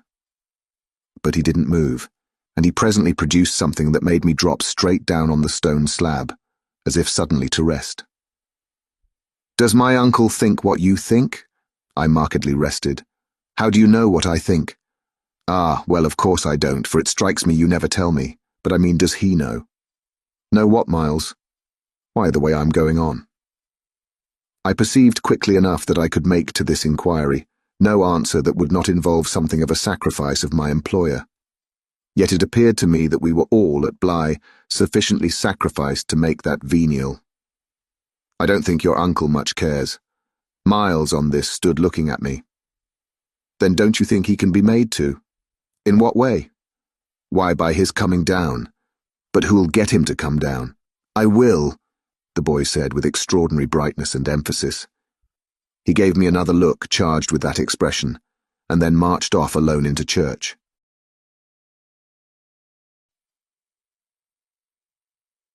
Chapter 15. The business was practically settled from the moment I never followed him. It was a pitiful surrender to agitation, but my being aware of this had somehow no power to restore me. I only sat there on my tomb and read into what my little friend had said to me the fullness of its meaning. By the time I had grasped the whole of which I had also embraced for absence, the pretext that I was ashamed to offer my pupils and the rest of the congregation such an example of delay. What I said to myself above all was that Miles had got something out of me, and that the proof of it, for him, would be just this awkward collapse. He had got out of me that there was something I was much afraid of, and that he should probably be able to make use of my fear to gain, for his own purpose, more freedom. My fear was of having to deal with the intolerable question of the grounds of his dismissal from school, for that was really but the question of the horrors gathered behind. That his uncle should arrive to treat with me of these things was a solution that, strictly speaking, I ought now to have desired to bring on. but I could so little face the ugliness and the pain of it that I simply procrastinated and lived from hand to mouth. The boy, to my deep discomposure, was immensely in the right, was in a position to say to me, "Either you clear up with my guardian the mystery of this interruption of my studies, or you cease to expect me to lead with you a life that's so unnatural for a boy." What was so unnatural for the particular boy I was concerned with was this sudden revelation of a consciousness and a plan. That was what really overcame me, what prevented my going in. I walked round the church, hesitating, hovering. I reflected that I had already, with him, hurt myself beyond repair. Therefore I could patch up nothing, and it was too extreme an effort to squeeze beside him into the pew. He would be so much more sure than ever to pass his arm into mine and make me sit there for an hour, in close, silent contact with his commentary on our talk. For the first minute since his arrival, I wanted to get away from him. As I paused beneath the high east window and listened to the sounds of worship, I was taken with an impulse that might master me, I felt, completely should I give it the least encouragement. I might easily put an end to my predicament by getting away altogether. Here was my chance. There was no one to stop me. I could give the whole thing up, turn my back and retreat. It was only a question of hurrying again for a few preparations to the house which the attendants at church of so many of the servants would practically have left unoccupied. No one, in short, could blame me if I should just drive desperately off. What was it to get away if I got away only till dinner? That would be in a couple of hours, at the end of which, I had the acute prevision, my little pupils would play at innocent wonder about my non-appearance in their train. "What did you do, you naughty, bad thing? Why in the world to worry us so? And take our thoughts off too, don't you know? Did you desert us at the very door?" I couldn't meet such questions, nor, as they asked them, their false little lovely eyes. Yet it was all so exactly what I should have to meet that, as the prospect grew sharp to me, I at last let myself go. I got, so far as the immediate moment was concerned, away. I came straight out of the churchyard and, thinking hard, retraced my steps through the park. It seemed to me that by the time I reached the house I had made up my mind I would fly. The Sunday stillness both of the approaches and of the interior, in which I met no one, fairly excited me with a sense of opportunity. Were I to get off quickly this way, I should get off without a scene, without a word. My quickness would have to be remarkable, however, and the question of a conveyance was the great one to settle. Tormented in the hall, with difficulties and obstacles, I remember sinking down at the foot of the staircase, suddenly collapsing there on the lowest step, and then with a revulsion, recalling that it was exactly where more than a month before, in the darkness of night, and just so bowed with evil things, I had seen the spectre of the most horrible of women. At this, I was able to straighten myself. I went the rest of the way up. I made, in my bewilderment, for the schoolroom, where there were objects belonging to me that I should have to take. But I opened the door to find again, in a flash, my eyes unsealed. In the presence of what I saw, I reeled straight back upon my resistance. Seated at my own table in clear noonday light, I saw a person whom, without my previous experience, I should have taken at the first blush for some housemaid who might have stayed at home to look after the place, and who, availing herself of rare relief from observation, and of the schoolroom table and my pens, ink, and paper, had applied herself to the considerable effort of a letter to her sweetheart. There was an effort in the way that, while her arms rested on the table, her hands with evident weariness supported her head. But at the moment I took this in, I had already become aware that, in spite of my entrance, her attitude strangely persisted. Then it was, with the very act of its announcing itself, that her identity flared up in a change of posture. She rose, not as if she had heard me, but with an indescribable grand melancholy of indifference and detachment, and within a dozen feet of me, stood there as my vile predecessor. Dishonoured and tragic, she was all before me. But even as I fixed and, for memory, secured it, the awful image passed away. Dark as midnight in her black dress, her haggard beauty and her unutterable woe, She had looked at me long enough to appear to say that her right to sit at my table was as good as mine to sit at hers. While these instants lasted, indeed, I had the extraordinary chill of feeling that it was I who was the intruder. It was as a wild protest against it that, actually addressing her, "You terrible, miserable woman," I heard myself break into a sound that, by the open door, rang through the long passage and the empty house. She looked at me as if she heard me, but I'd recovered myself and cleared the air. There was nothing in the room the next minute but the sunshine and a sense that I must stay. Chapter 16.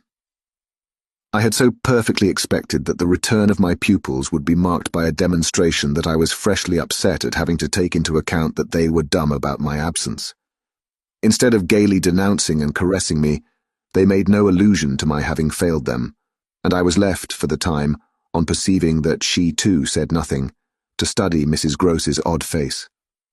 I did this to such purpose that I made sure they had in some way bribed her to silence, a silence that, however, I would engage to break down on the first private opportunity. This opportunity came before tea. I secured 5 minutes with her in the housekeeper's room, where, in the twilight, amid a smell of lately baked bread, but with the place all swept and garnished, I found her sitting in pained placidity before the fire. So I see her still, so I see her best, facing the flame from her straight chair in the dusky, shining room, a large, clean image of the put away, of drawers closed and locked and rest without a remedy. Oh yes, they asked me to say nothing, and to please them, so long as they were there, of course I promised. But what had happened to you? I only went with you for the walk, I said. I had then to come back to meet a friend. She showed her surprise. A friend? You? Oh yes, I have a couple, I laughed. But did the children give you a reason? For not alluding to your leaving us? Yes, they said you would like it better. Do you like it better? My face had made her rueful. No, I like it worse. But after an instant I added, did they say why I should like it better? No. Master Miles only said, we must do nothing but what she likes. I wish indeed he would. And what did Flora say? Miss Flora was too sweet. She said, oh, of course, and I said the same. I thought a moment. You were too sweet, too, I can hear you all. But nonetheless, between Miles and me, it's now all out. All out? My companion stared. But what, miss? Everything, it doesn't matter. I've made up my mind. I came home, my dear, I went on, for a talk with Miss Jessel. I had by this time formed the habit of having Mrs. Gross literally well in hand in advance of my sounding that note, so that even now, as she bravely blinked under the signal of my word, I could keep her comparatively firm. A talk? Do you mean she spoke? It came to that. I found her on my return in the schoolroom. And what did she say? I can hear the good woman still, and the candour of her stupefaction. That she suffers the torments. It was this of a truth that made her, as she filled out my picture, gape. Do you mean, she faltered, of the lost, of the damned, and that's why to share them. I faltered myself with the horror of it, but my companion with less imagination kept me up. To share them. She wants Flora. Mrs. Gross might, as I gave it to her, fairly have fallen away from me had I not been prepared. I still held her there to show I was. As I've told you, however, it doesn't matter. Because you've made up your mind. But to what? To everything. And what do you call everything? Why, sending for their uncle. Oh, miss, in pity do, my friend broke out. Ah, but I will. I see it's the only way. What's out, as I told you with Miles, is that if he thinks I'm afraid to, and has ideas of what he gains by that, he shall see he's mistaken. Yes, his uncle shall have it here from me on the spot, and before the boy himself if necessary, that if I'm to be reproached with having done nothing again about more school— Yes, miss? My companion pressed me. Well, there's that awful reason. There were now clearly so many of these for my poor colleague that she was excusable for being vague. But, which? Why, the letter from his old place. You'll show it to the master? I ought to have done so on the instant. Oh, no, said Mrs. Gross with decision. I'll put it before him, I went on inexorably. that I can't undertake to work the question on behalf of a child who has been expelled. For we've never in the least known what, Mrs. Gross declared. For wickedness. For what else, when he's so clever and beautiful and perfect? Is he stupid? Is he untidy? Is he infirm? Is he ill-natured? He's exquisite. So it can be only that, and that would open up the whole thing. After all, I said, it's their uncle's fault. If he left here such people, he didn't really in the least know them. The fault's mine. She had turned quite pale. Well, you shan't suffer, I answered. The children shan't, she emphatically returned. I was silent a while. We looked at each other. Then what am I to tell him? You needn't tell him anything. I'll tell him. I measured this. Do you mean you'll write? Remembering she couldn't, I caught myself up. How do you communicate? I tell the bailiff. He writes. And should you like him to write our story? My question had a sarcastic force that I had not fully intended, and it made her, after a moment, inconsequently break down. The tears were again in her eyes. Ah, miss, you write? Well, tonight, I at last answered, and on this we separated.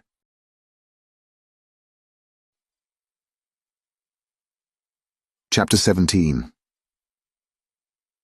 I went so far in the evening as to make a beginning.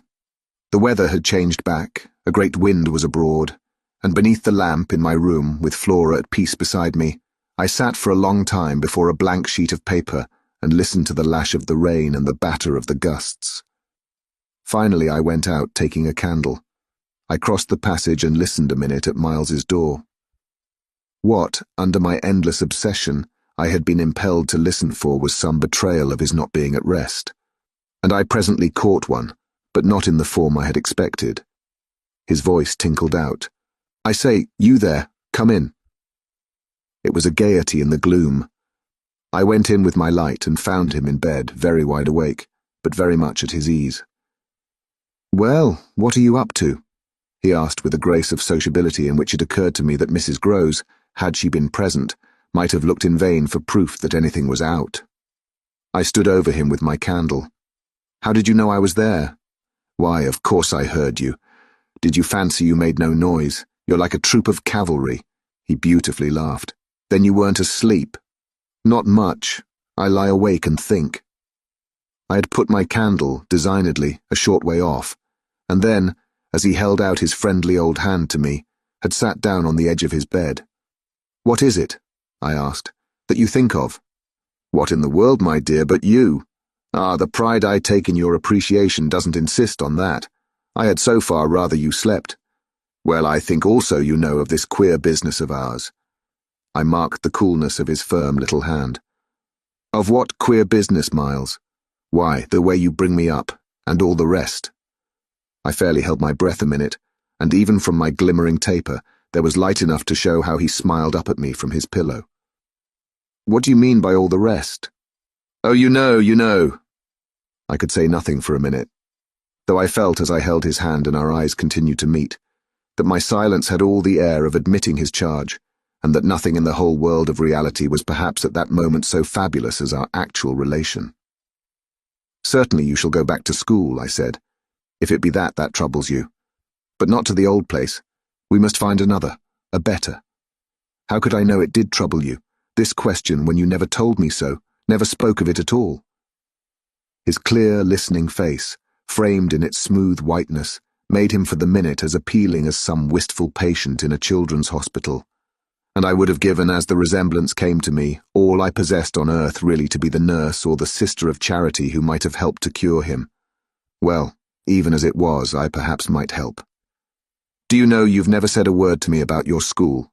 I mean the old one, never mentioned it in any way. He seemed to wonder. He smiled with the same loveliness. But he clearly gained time.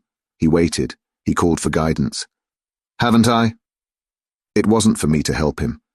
It was for the thing I had met.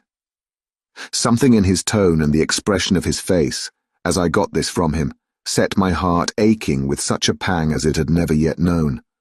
So unutterably touching was it to see his little brain puzzled, and his little resources taxed to play, under the spell laid on him, a part of innocence and consistency. No, never. From the hour you came back. You've never mentioned to me one of your masters, one of your comrades, nor the least little thing that ever happened to you at school. Never, little Miles. No, never. Have you given me an inkling of anything that may have happened there? Therefore you can fancy how much I'm in the dark. Until you came out that way this morning, you had, since the first hour I saw you, scarce even made a reference to anything in your previous life. You seemed so perfectly to accept the present. It was extraordinary how my absolute conviction of his secret precocity, or whatever I might call the poison of an influence that I dared but half to phrase, made him, in spite of the faint breath of his inward trouble, appear as accessible as an older person, imposed him almost as an intellectual equal. I thought you wanted to go on as you are. It struck me that at this he just faintly coloured. He gave, at any rate, like a convalescent slightly fatigued, a languid shake of his head. I don't. I want to get away. You're tired of Bly? Oh no, I like Bly. Well then. Oh, you know what a boy wants. I felt that I didn't know so well as Miles, and I took temporary refuge. You want to go to your uncle? Again, at this, with his sweet, ironic face, he made a movement on the pillow. Ah, you can't get off with that. I was silent a little, and it was I, now I think, who changed colour. My dear, I don't want to get off. You can't, even if you do. You can't. You can't. He lay beautifully staring. My uncle must come down, and you must completely settle things. If we do, I returned with some spirit, you may be sure it will be to take you quite away. Well, don't you understand that that's exactly what I'm working for? You'll have to tell him, about the way you've let it all drop. You'll have to tell him a tremendous lot. The exultation with which he uttered this helped me somehow, for the instant, to meet him rather more. And how much will you, Miles, have to tell him? There are things he'll ask you. He turned it over. Very likely.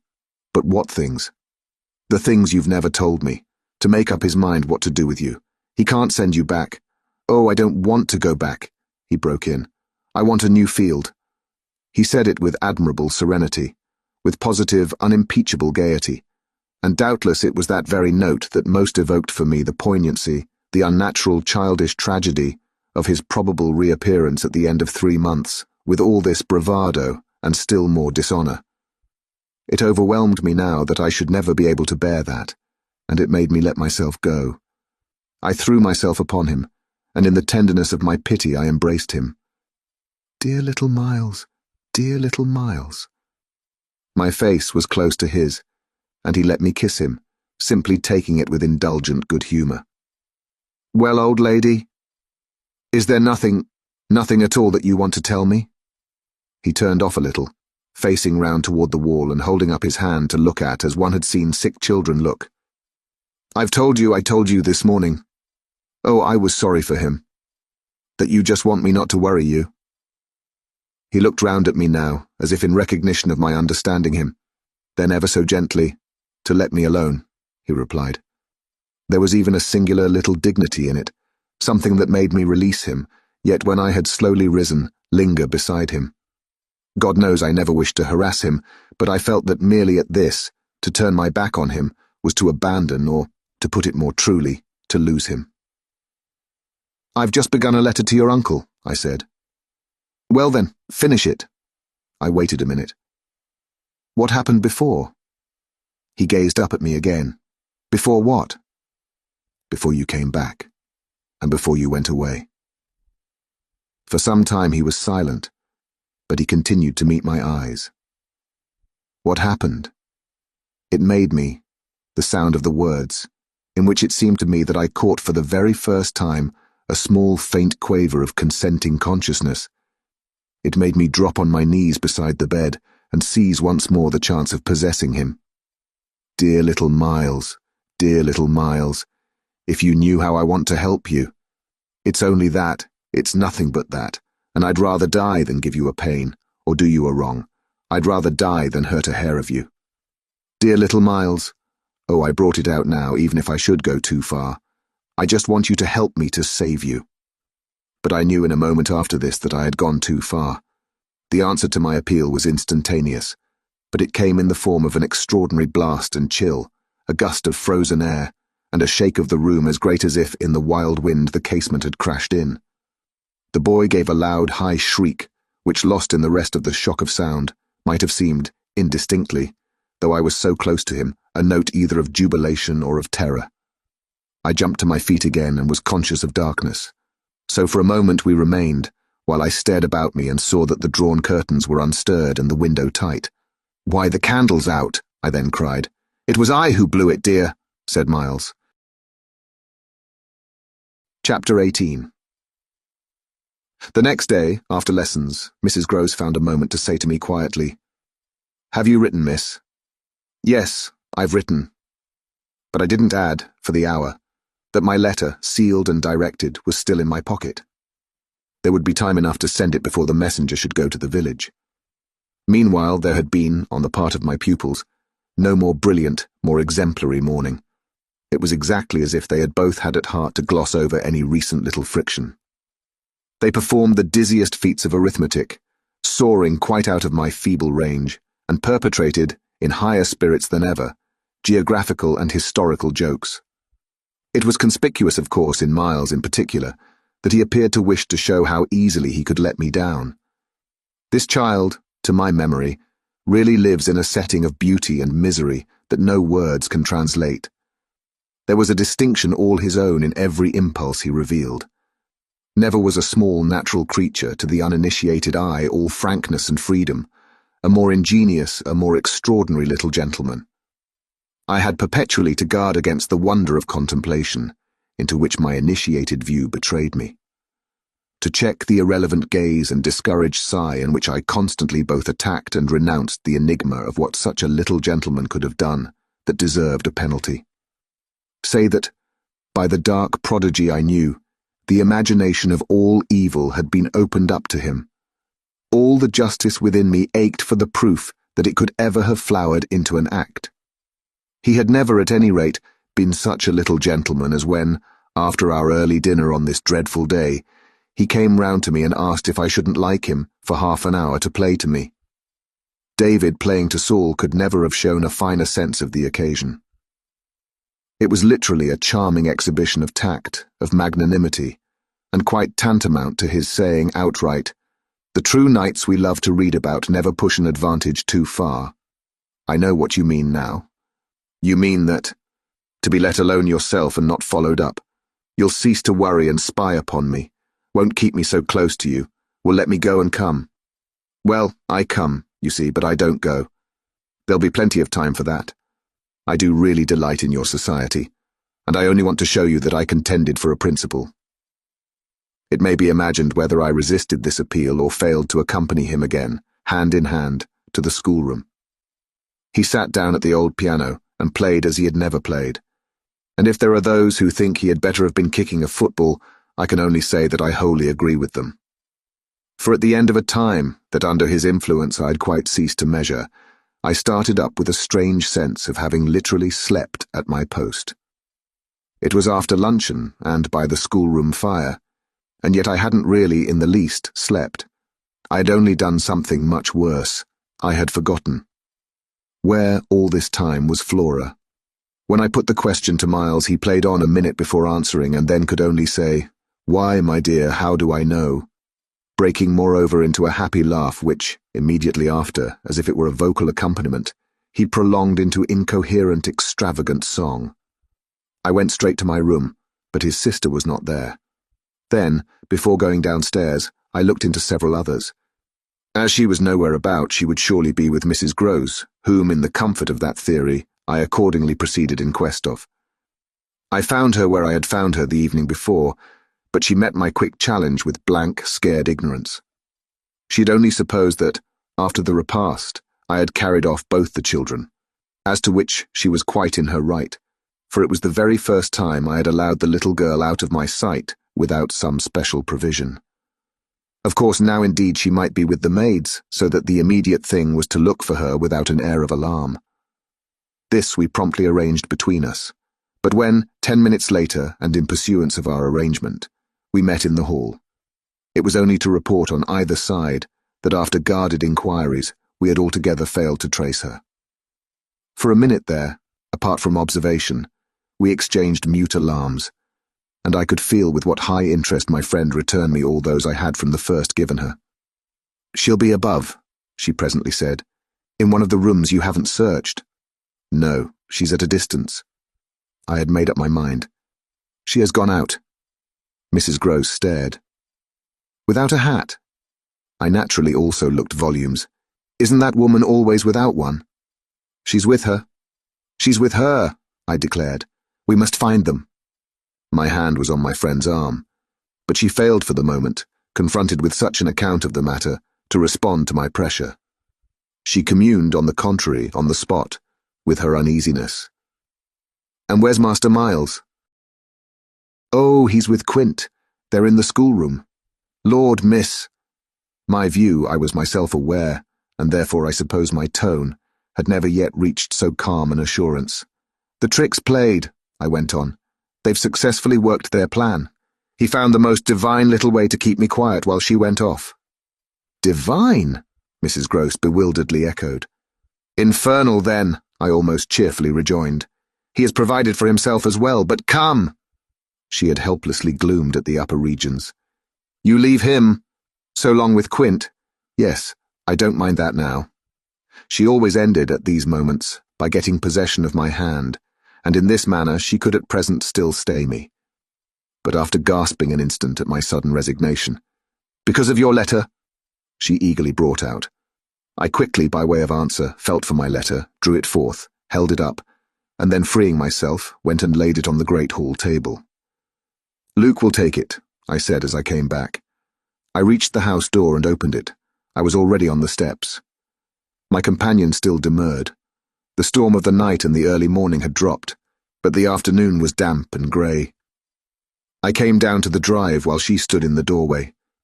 "You go with nothing on?" "What do I care when the child has nothing?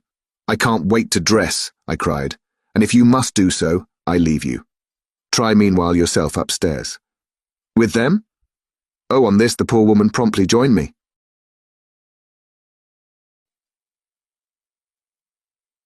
Chapter 19.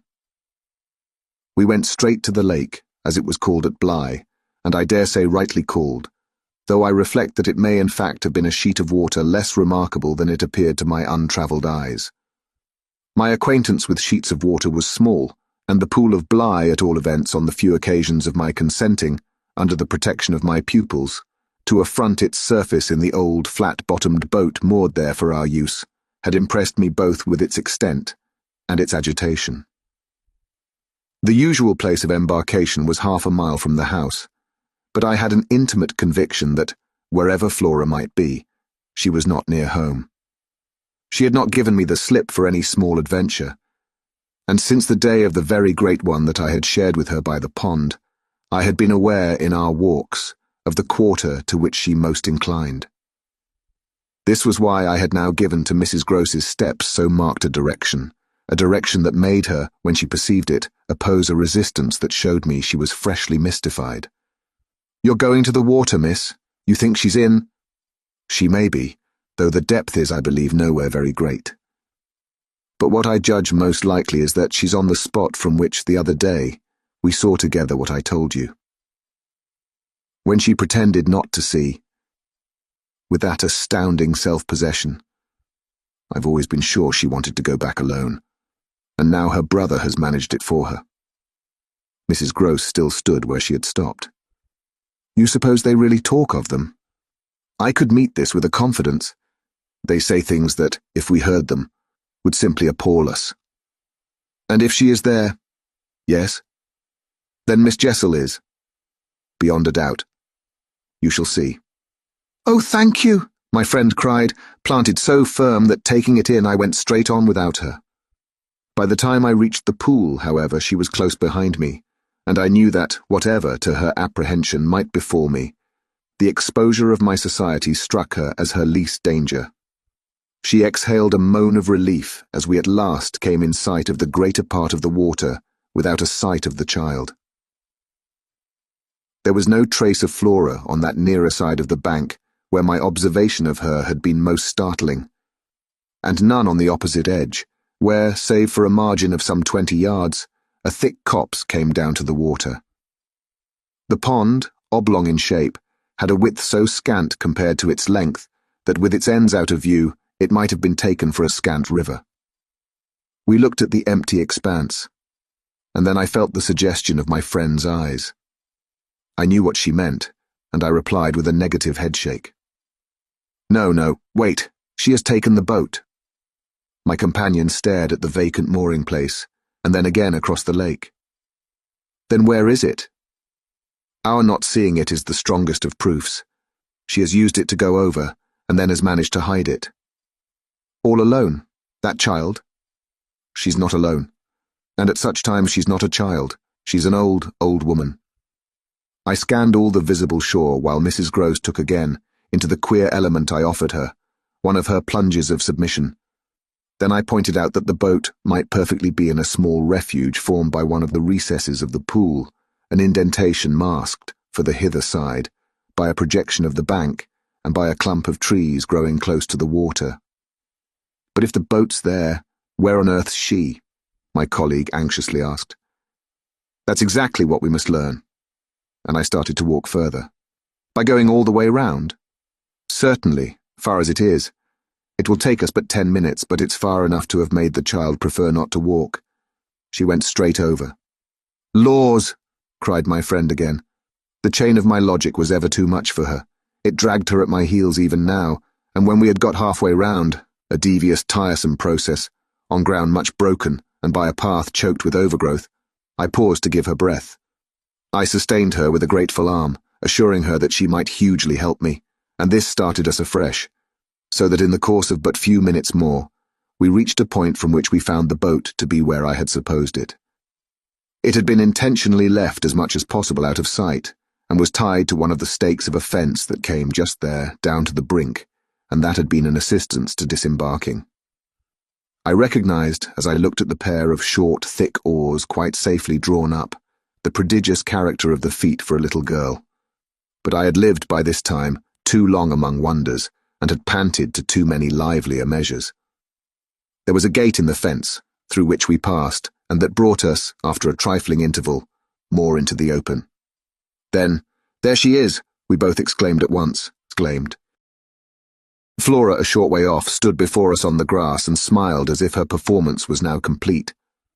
The next thing she did, however, was to stoop straight down and pluck, quite as if it were all she was there for, a big, ugly spray of withered fern. I instantly became sure she had just come out of the copse. She waited for us, not herself taking a step, and I was conscious of the rare solemnity with which we presently approached her. She smiled, and we met. But it was all done in a silence by this time flagrantly ominous. Mrs. Gross was the first to break the spell. She threw herself on her knees, and drawing the child to her breast, clasped in a long embrace the little tender, yielding body. While this dumb convulsion lasted, I could only watch it, which I did the more intently when I saw Flora's face peep at me over our companion's shoulder. It was serious now. The flicker had left it, but it strengthened the pang with which I at that moment envied Mrs. Gross the simplicity of her relation. Still, all this while nothing more passed between us, save that Flora had let her foolish fern again drop to the ground. What she and I had virtually said to each other was that pretexts were useless now. When Mrs. Gross finally got up, she kept the child's hand, so that the two were still before me, and the singular reticence of our communion was even more marked in the frank look she launched me. "I'll be hanged," it said, "if I'll speak." It was Flora who, gazing all over me in candid wonder, was the first. She was struck with our bareheaded aspect. "Why, where are your things?" "Where yours are, my dear," I promptly returned. She had already got back her gaiety, and appeared to take this as an answer quite sufficient. "And where's Miles?" she went on. There was something in the small valour of it that quite finished me. These 3 words from her were, in a flash like the glitter of a drawn blade, the jostle of the cup that my hand, for weeks and weeks, had held high and full to the brim, that now, even before speaking, I felt overflow in a deluge. "I'll tell you if you'll tell me," I heard myself say. then heard the tremor in which it broke. "Well, what?" Mrs. Grose's suspense blazed at me, but it was too late now, and I brought the thing out handsomely. "Where, my pet, is Miss Jessel?" Chapter 20. Just as in the churchyard with Miles, the whole thing was upon us. Much as I had made of the fact that this name had never once between us been sounded, the quick smitten glare with which the child's face now received it fairly likened my breach of the silence to the smash of a pane of glass. It added to the interposing cry as if to stay the blow that Mrs. Grose at the same instant uttered over my violence, the shriek of a creature scared, or rather wounded, which in turn, within a few seconds, was completed by a gasp of my own. I seized my colleague's arm. "She's there, she's there!" Miss Jessel stood before us on the opposite bank, exactly as she had stood the other time, and I remember strangely, as the first feeling now produced in me, my thrill of joy at having brought on a proof. She was there, and I was justified. She was there, and I was neither cruel nor mad. She was there for poor, scared Mrs. Grose. But she was there most for Flora, and no moment of my monstrous time was perhaps so extraordinary as that in which I consciously threw out to her, with the sense that, pale and ravenous demon as she was, she would catch and understand it, an inarticulate message of gratitude. She rose erect on the spot my friend and I had lately quitted, and there was not, in all the long reach of her desire, an inch of her evil that fell short. This first vividness of vision and emotion were things of a few seconds, during which Mrs. Grose's dazed blink across to where I pointed struck me as a sovereign sign that she too at last saw, just as it carried my own eyes precipitately to the child. The revelation then of the manner in which Flora was affected startled me, in truth, far more than it would have done to find her also merely agitated, for direct dismay was of course not what I had expected. Prepared and on her guard as our pursuit had actually made her, she would repress every betrayal, and I was therefore shaken on the spot by my first glimpse of the particular one for which I had not allowed. To see her, without a convulsion of her small pink face, not even feign to glance in the direction of the prodigy I announced, but only, instead of that, turn at me an expression of hard, still gravity, an expression absolutely new and unprecedented, and that appeared to read and accuse and judge me. This was a stroke that somehow converted the little girl herself into the very presence that could make me quail. I quailed, even though my certitude that she thoroughly saw was never greater than at that instant, and in the immediate need to defend myself I called it passionately to witness.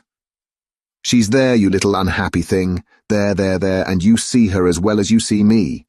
I had said shortly before to Mrs. Grose that she was not at these times a child, but an old woman, and that description of her could not have been more strikingly confirmed than in the way in which, for all answer to this, she simply showed me, without a concession, an admission of her eyes, a countenance of deeper and deeper, of indeed suddenly quite fixed reprobation.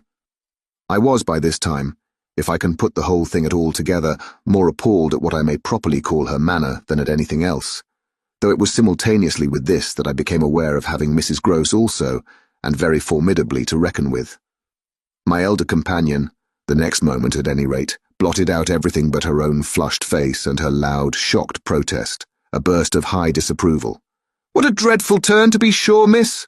Where on earth do you see anything?" I could only grasp her more quickly yet, for even while she spoke, the hideous plain presence stood undimmed and undaunted. It had already lasted a minute, and it lasted while I continued, seizing my colleague, quite thrusting her at it, and presenting her to it, to insist with my pointing hand. "You don't see her exactly as we see. You mean to say you don't now? Now? She's as big as a blazing fire. Only look, dearest woman, look!" She looked, even as I did, and gave me, with her deep groan of negation, repulsion, compassion, the mixture with her pity of her relief at her exemption, a sense, touching to me even then, that she would have backed me up if she could. I might well have needed that, for with this hard blow of the proof that her eyes were hopelessly sealed, I felt my own situation horribly crumble. I saw, my livid predecessor press, from her position, on my defeat, and I was conscious more than all of what I should have from this instant to deal with in the astounding little attitude of Flora. Into this attitude Mrs. Grose immediately and violently entered, breaking, even while there pierced through my sense of ruin a prodigious private triumph, into breathless reassurance. "She isn't there, little lady, and nobody's there, and you never see nothing, my sweet. How can poor Miss Jessel, when poor Miss Jessel's dead and buried? We know, don't we, love?" And she appealed, blundering in to the child. "It's all a mere mistake and a worry and a joke, and we'll go home as fast as we can." Our companion on this had responded with a strange, quick primness of propriety, and they were again with Mrs. Grose on her feet, united, as it were, in pained opposition to me. Flora continued to fix me with her small mask of reprobation, and even at that minute I prayed God to forgive me for seeming to see that, as she stood there holding tight to our friend's dress, her incomparable childish beauty had suddenly failed, had quite vanished. "I've said it already. She was hideously hard. She had turned common and almost ugly." "I don't know what you mean. I see nobody. I see nothing. I never have. I think you're cruel. I don't like you." Then, after this deliverance, which might have been that of a vulgarly pert little girl in the street, she hugged Mrs. Grose more closely and buried in her skirts the dreadful little face. In this position she produced an almost furious wail. "Take me away, oh, take me away from her."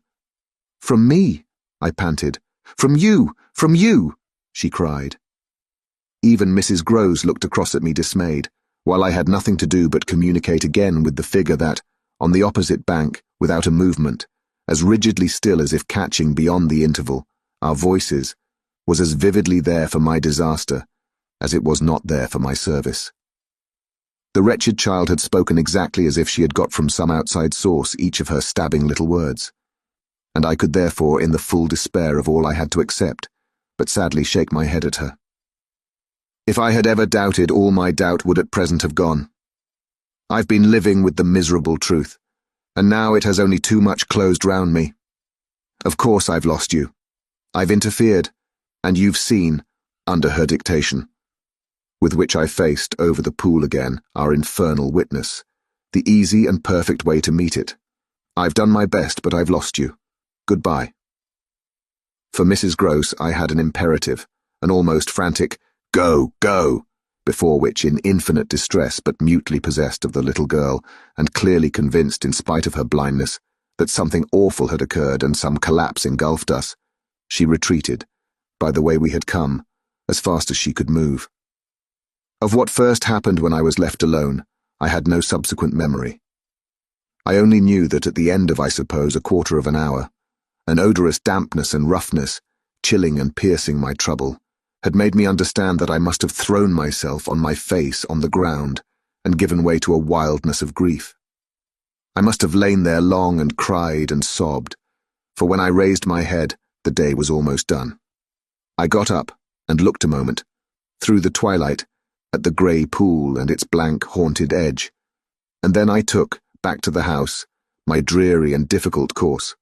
When I reached the gate in the fence, the boat, to my surprise, was gone, so that I had a fresh reflection to make on Flora's extraordinary command of the situation. She passed that night, by the most tacit, and I should add, were not the words so grotesque a false note, the happiest of arrangements, with Mrs. Grose.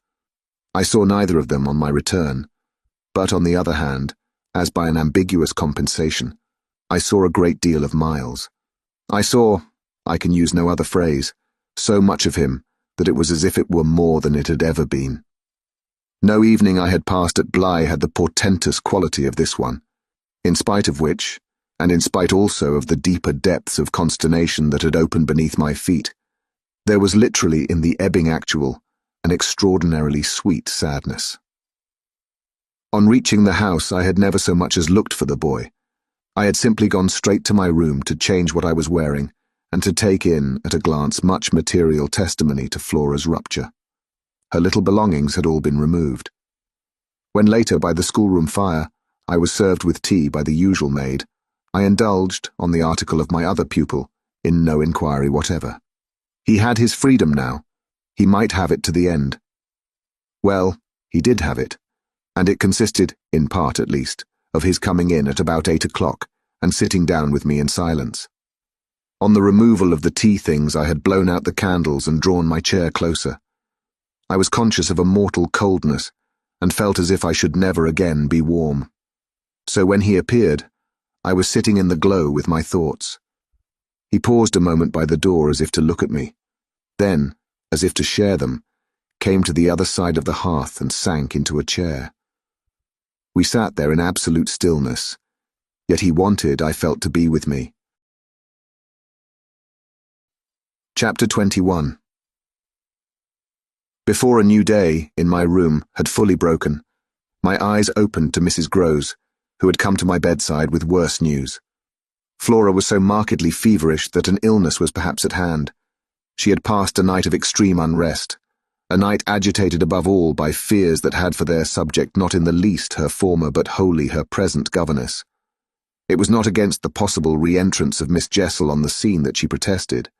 It was conspicuously and passionately against mine. I was promptly on my feet, of course, and with an immense deal to ask, the more that my friend had discernibly now girded her loins to meet me once more. This I felt as soon as I had put to her the question of her sense of the child's sincerity as against my own. She persists in denying to you that she saw or has ever seen anything. My visitor's trouble truly was great. Ah, miss, it isn't a matter on which I can push her. Yet it isn't either, I must say, as if I much needed to. It has made her, every inch of her, quite old. Oh, I see her perfectly from here.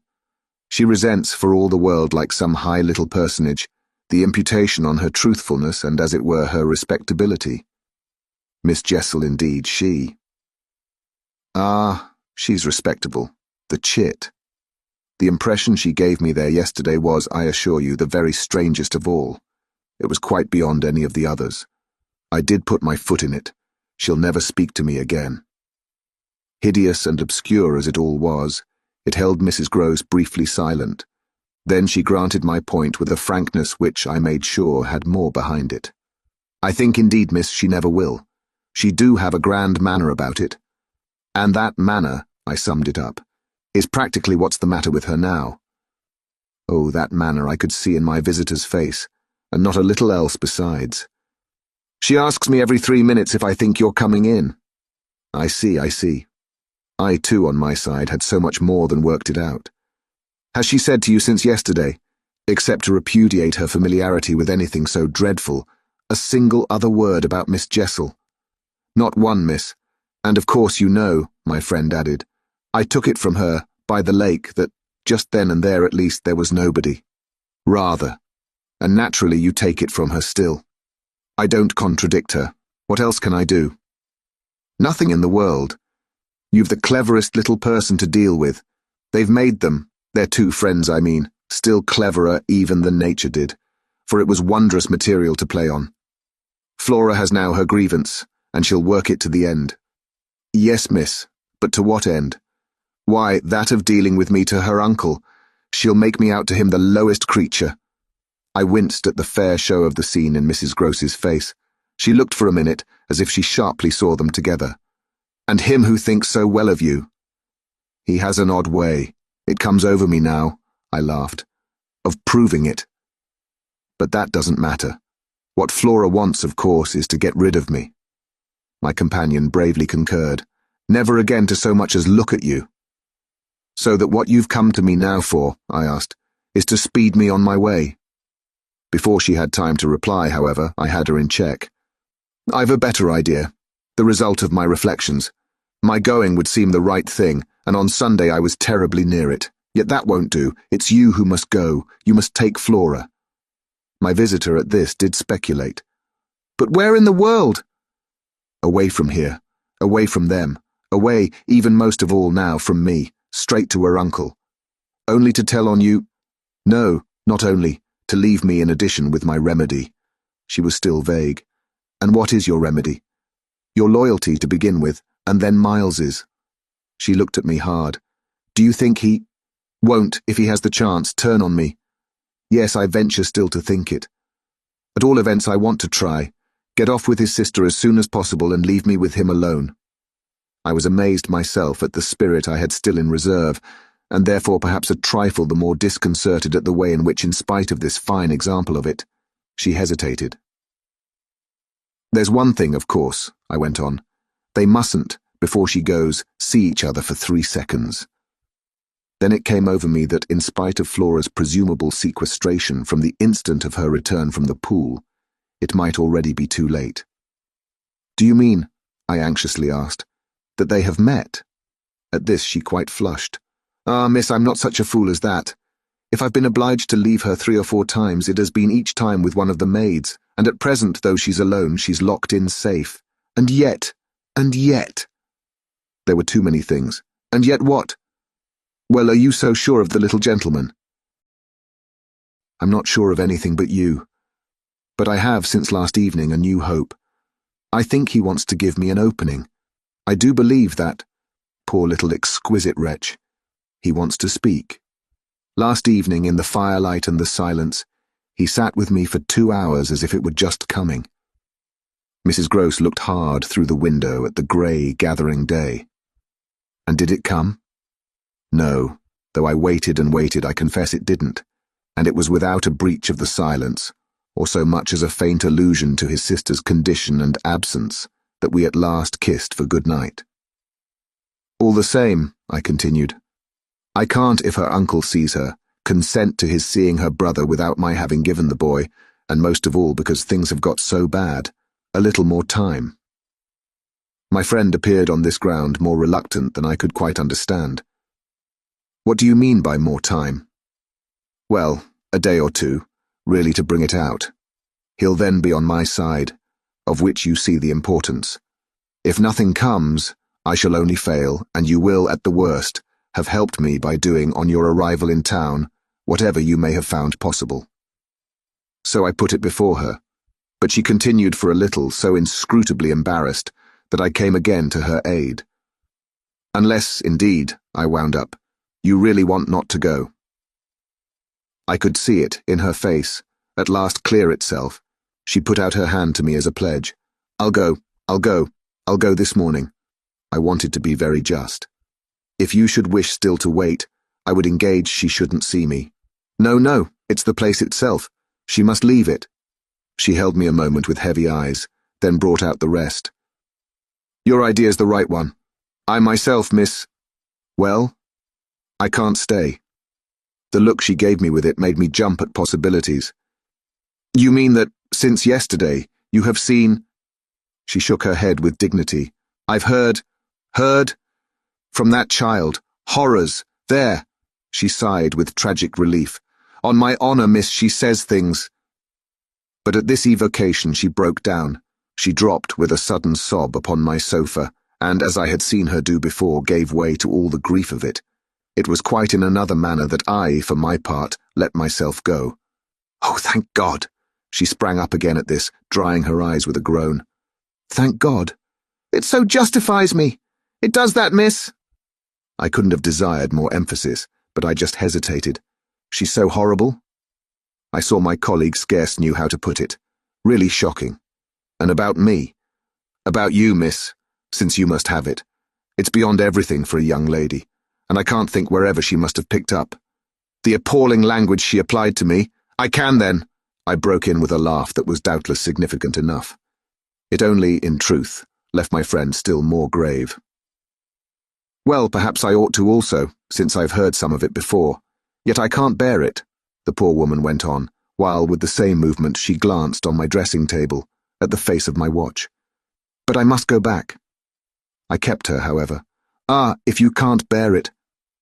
How can I stop with her, you mean? Why, just for that, to get her away. Far from this, she pursued. Far from them. She may be different. She may be free. I seized her almost with joy. Then, in spite of yesterday, you believe, in such doings. Her simple description of them required, in the light of her expression, to be carried no further, and she gave me the whole thing as she had never done. I believe. Yes, it was a joy, and we were still shoulder to shoulder. If I might continue sure of that, I should care but little what else happened. My support in the presence of disaster would be the same as it had been in my early need of confidence, and if my friend would answer for my honesty, I would answer for all the rest. On the point of taking leave of her nonetheless, I was to some extent embarrassed. There's one thing, of course, it occurs to me, to remember. My letter, giving the alarm, will have reached town before you. I now perceived still more how she had been beating about the bush and how weary at last it had made her. Your letter won't have got there. Your letter never went. What then became of it? Goodness knows. Master Miles— Do you mean he took it? I gasped. She hung fire, but she overcame her reluctance. I mean that I saw yesterday, when I came back with Miss Flora, that it wasn't where you had put it.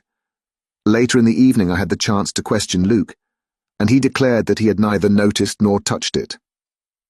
We could only exchange on this, one of our deeper mutual soundings, and it was Mrs. Groves who first brought up the plum with an almost elated, "You see?" Yes, I see that if Miles took it instead, he probably will have read it and destroyed it. And don't you see anything else? I faced her a moment with a sad smile. It strikes me that by this time your eyes are open even wider than mine. They proved to be so indeed, but she could still blush almost to show it. I make out now what he must have done at school. And she gave, in her simple sharpness, an almost droll, disillusioned nod. He stole. I turned it over. I tried to be more judicial. Well, perhaps. She looked as if she found me unexpectedly calm. He stole letters. She couldn't know my reasons for a calmness, after all, pretty shallow, so I showed them off as I might.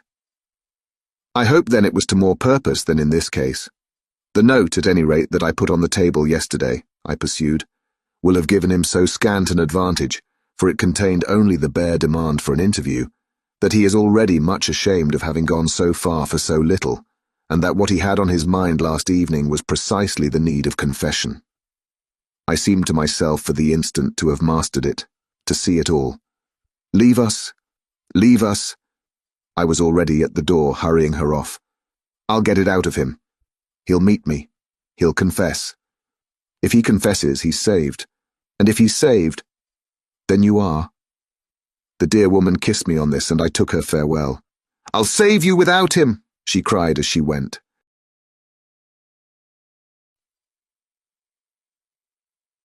Chapter 22. Yet it was when she had got off, and I missed her on the spot, that the great pinch really came.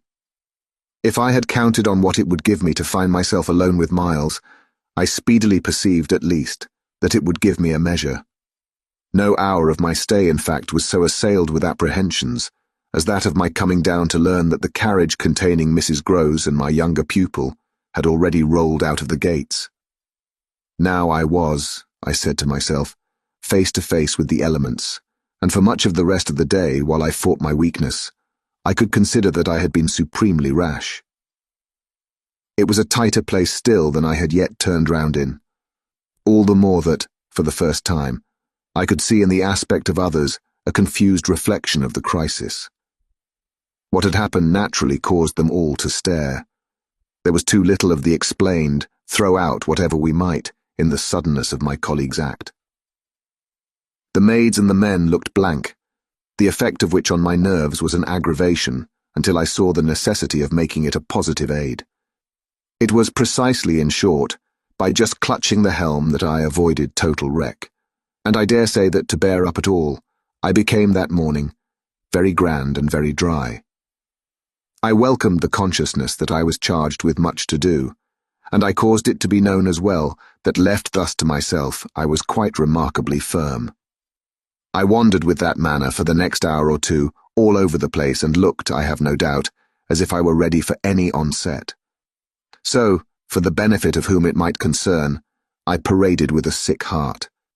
The person it appeared least to concern proved to be, till dinner, little Miles himself.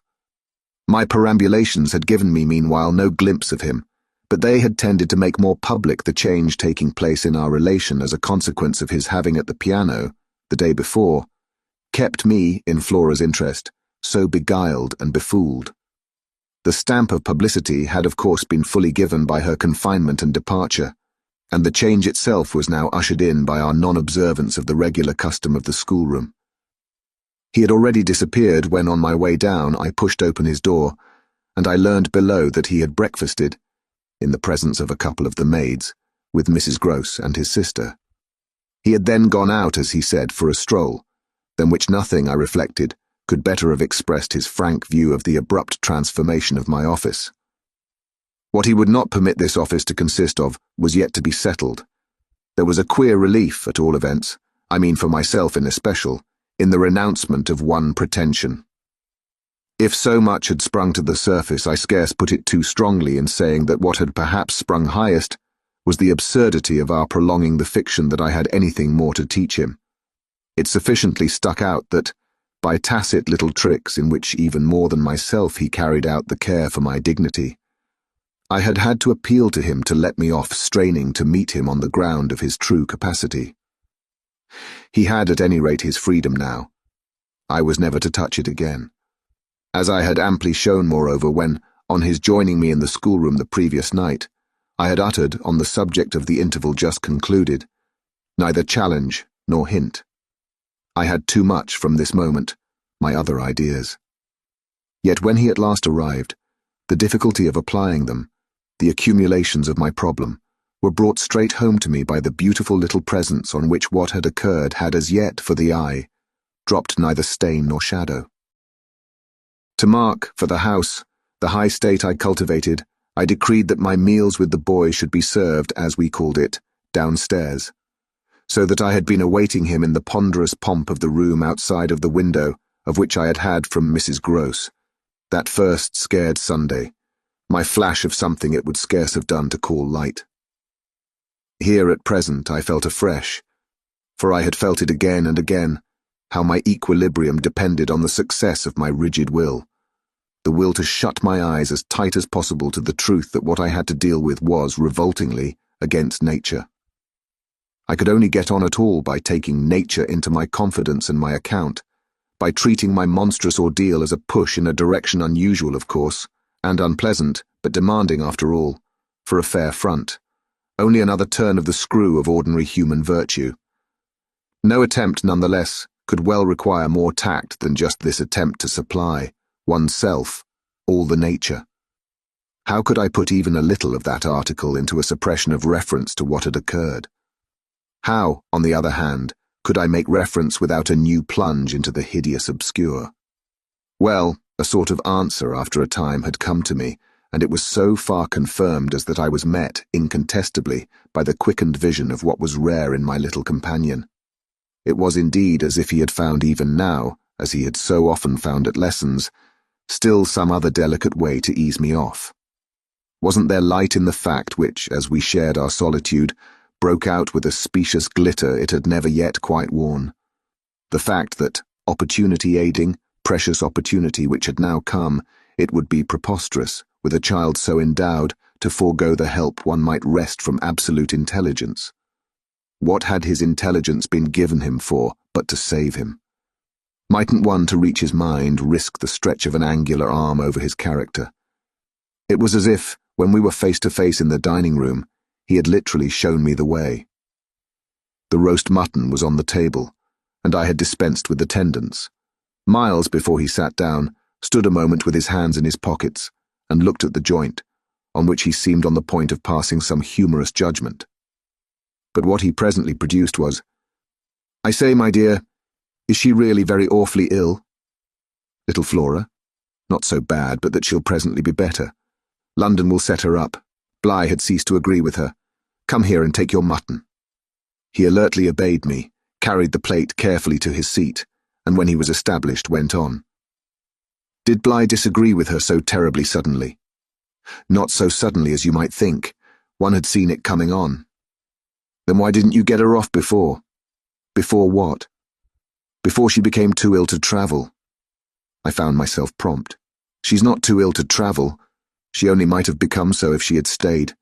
This was just the moment to seize. The journey will dissipate the influence." Oh, I was grand, and carry it off. I see. Miles, for that matter, was grand too. He settled to his repast with the charming little table manner that from the day of his arrival had relieved me of all grossness of admonition. Whatever he had been driven from school for, it was not for ugly feeding. He was irreproachable as always today, but he was unmistakably more conscious. He was discernibly trying to take for granted more things than he found without assistance, quite easy, and he dropped into peaceful silence while he felt his situation. Our meal was of the briefest, mine a vain pretense, and I had the things immediately removed. While this was done, Miles stood again with his hands in his little pockets and his back to me. Stood and looked out of the wide window through which, that other day, I had seen what pulled me up. We continued silent while the maid was with us. As silent, it whimsically occurred to me, as some young couple who, on their wedding journey at the inn, feel shy in the presence of the waiter. He turned round only when the waiter had left us. "Well, so we're alone." Chapter 23. "Oh, more or less." I fancy my smile was pale.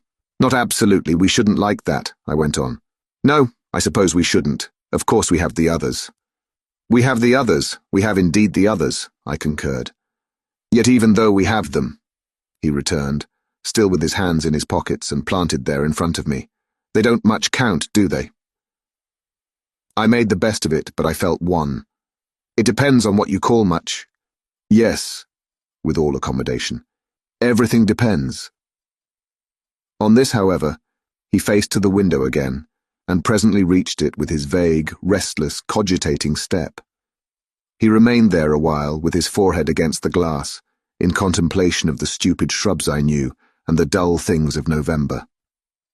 I had always my hypocrisy of work, behind which now I gained the sofa, steadying myself with it there, as I had repeatedly done at those moments of torment that I have described as the moments of my knowing the children to be given to something from which I was barred.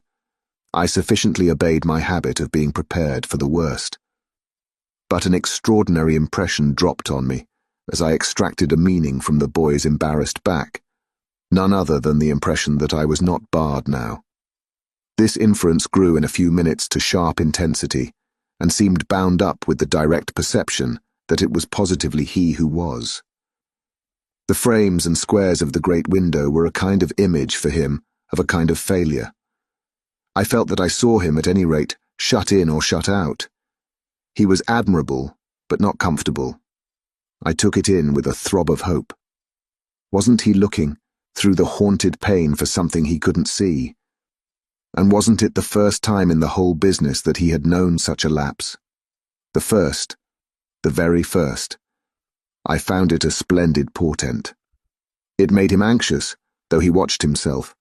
He had been anxious all day, and even while in his usual sweet little manner he sat at table, had needed all his small strange genius to give it a gloss. When he at last turned round to meet me, it was almost as if this genius had succumbed. "Well, I think I'm glad Bly agrees with me. You would certainly seem to have seen these 24 hours, a good deal more of it than for some time before. I hope," I went on bravely, "that you've been enjoying yourself." "Oh, yes, I've been ever so far. All round about, miles and miles away. I've never been so free." He had really a manner of his own, and I could only try to keep up with him. "Well, do you like it?" He stood there smiling. Then at last he put into 2 words, "Do you?" More discrimination than I had ever heard 2 words contain. Before I had time to deal with that, however, he continued as if with the sense that this was an impertinence to be softened. "Nothing could be more charming than the way you take it, for of course if we're alone together now, it's you that are alone most. But I hope," he threw in, "you don't particularly mind." "Having to do with you?" I asked. "My dear child, how can I help minding? Though I've renounced all claim to your company, you're so beyond me. I at least greatly enjoy it. What else should I stay on for?" He looked at me more directly, and the expression of his face, graver now, struck me as the most beautiful I had ever found in it. "You stay on just for that?" "Certainly. I stay on as your friend and from the tremendous interest I take in you till something can be done for you that may be more worth your while. That needn't surprise you." My voice trembled so that I felt it impossible to suppress the shake.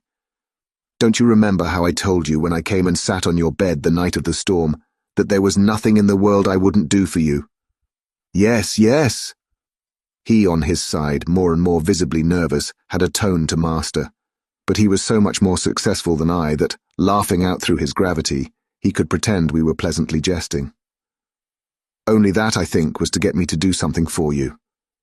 "It was partly to get you to do something," I conceded, "but you know, you didn't do it." "Oh yes," he said with the brightest superficial eagerness. "You wanted me to tell you something. That's it. Out, straight out. What you have on your mind, you know." "Ah, then is that what you've stayed over for?" He spoke with a gaiety through which I could still catch the finest little quiver of resentful passion. But I can't begin to express the effect upon me of an implication of surrender even so faint. It was as if what I had yearned for had come at last only to astonish me. "Well, yes, I may as well make a clean breast of it. It was precisely for that." He waited so long that I supposed it for the purpose of repudiating the assumption on which my action had been founded, but what he finally said was, "Do you mean now? Here?" "There couldn't be a better place or time." He looked round him uneasily, and I had the rare, the queer impression of the very first symptom I had seen in him of the approach of immediate fear. It was as if he were suddenly afraid of me, which struck me indeed as perhaps the best thing to make him. Yet in the very pang of the effort I felt it vain to try sternness, and I heard myself the next instant so gentle as to be almost grotesque. "You want so to go out again?" "Awfully." He smiled at me heroically, and the touching little bravery of it was enhanced by his actually flushing with pain. He had picked up his hat, which he had brought in, and stood twirling it in a way that gave me, even as I was just nearly reaching port, a perverse horror of what I was doing. To do it in any way was an act of violence, for what did it consist of but the obtrusion of the idea of grossness and guilt on a small, helpless creature who had been for me a revelation of the possibilities of beautiful intercourse? Wasn't it base to create for a being so exquisite a mere alien awkwardness? I suppose I now read into our situation a clearness it couldn't have had at the time, for I seemed to see our poor eyes already lighted with some spark of a prevision of the anguish that was to come. So we circled about, with terrors and scruples, like fighters not daring to close. But it was for each other we feared. That kept us a little longer suspended and unbruised. "I'll tell you everything," Miles said. "I mean, I'll tell you anything you like. You'll stay on with me, and we shall both be all right, and I will tell you. I will. But not now." "Why not now?" My insistence turned him from me, and kept him once more at his window in a silence during which, between us, you might have heard a pin drop. Then he was before me again with the air of a person for whom outside, someone who had frankly to be reckoned with was waiting. "I have to see Luke." I had not yet reduced him to quite so vulgar a lie, and I felt proportionately ashamed. But horrible as it was, his lies made up my truth. I achieved thoughtfully a few loops of my knitting. "Well then, go to Luke, and I'll wait for what you promise. Only, in return for that, satisfy, before you leave me, one very much smaller request." He looked as if he felt he had succeeded enough to be able still a little to bargain. "Very much smaller?" "Yes, a mere fraction of the whole. Tell me." Oh, my work preoccupied me, and I was offhand. "If, yesterday afternoon from the table in the hall you took, my letter."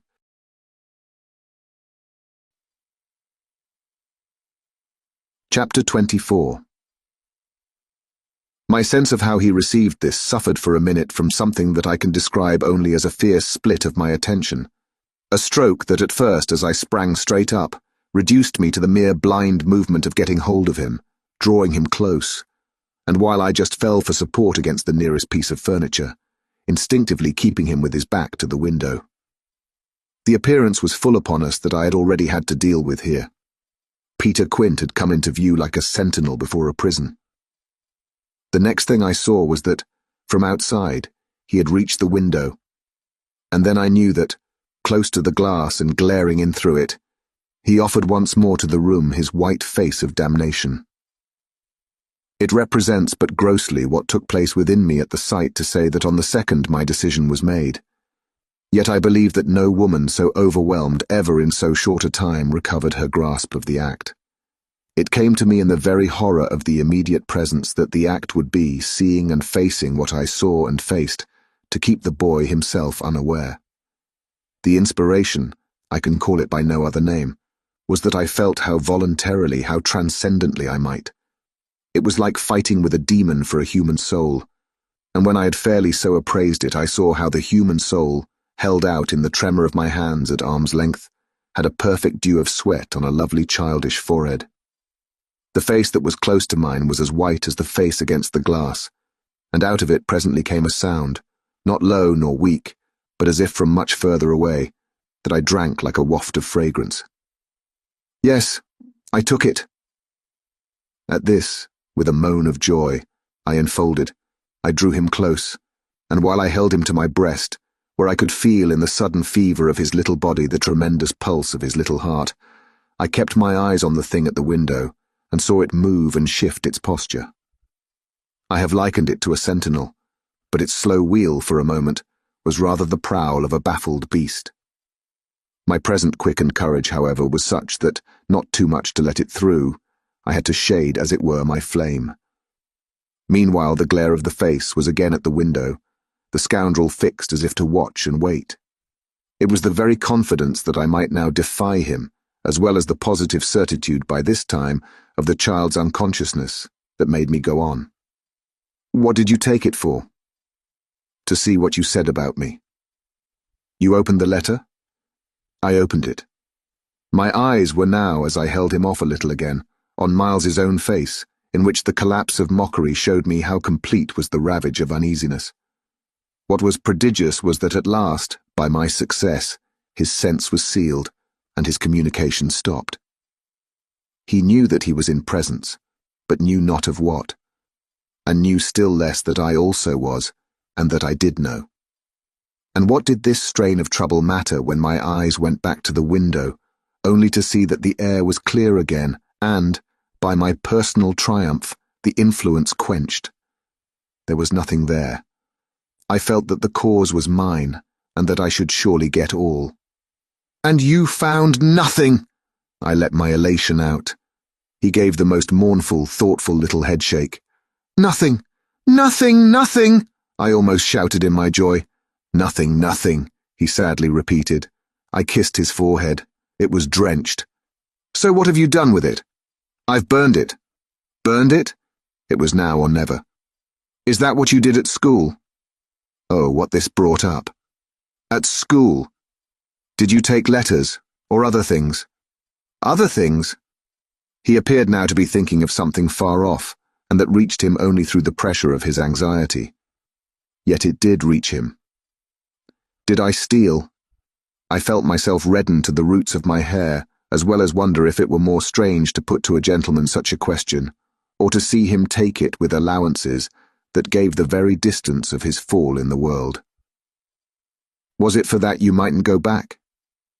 The only thing he felt was rather a dreary little surprise. Did you know I mightn't go back? I know everything. He gave me at this the longest and strangest look. Everything? Everything. Therefore did you... But I couldn't say it again. Miles could, very simply.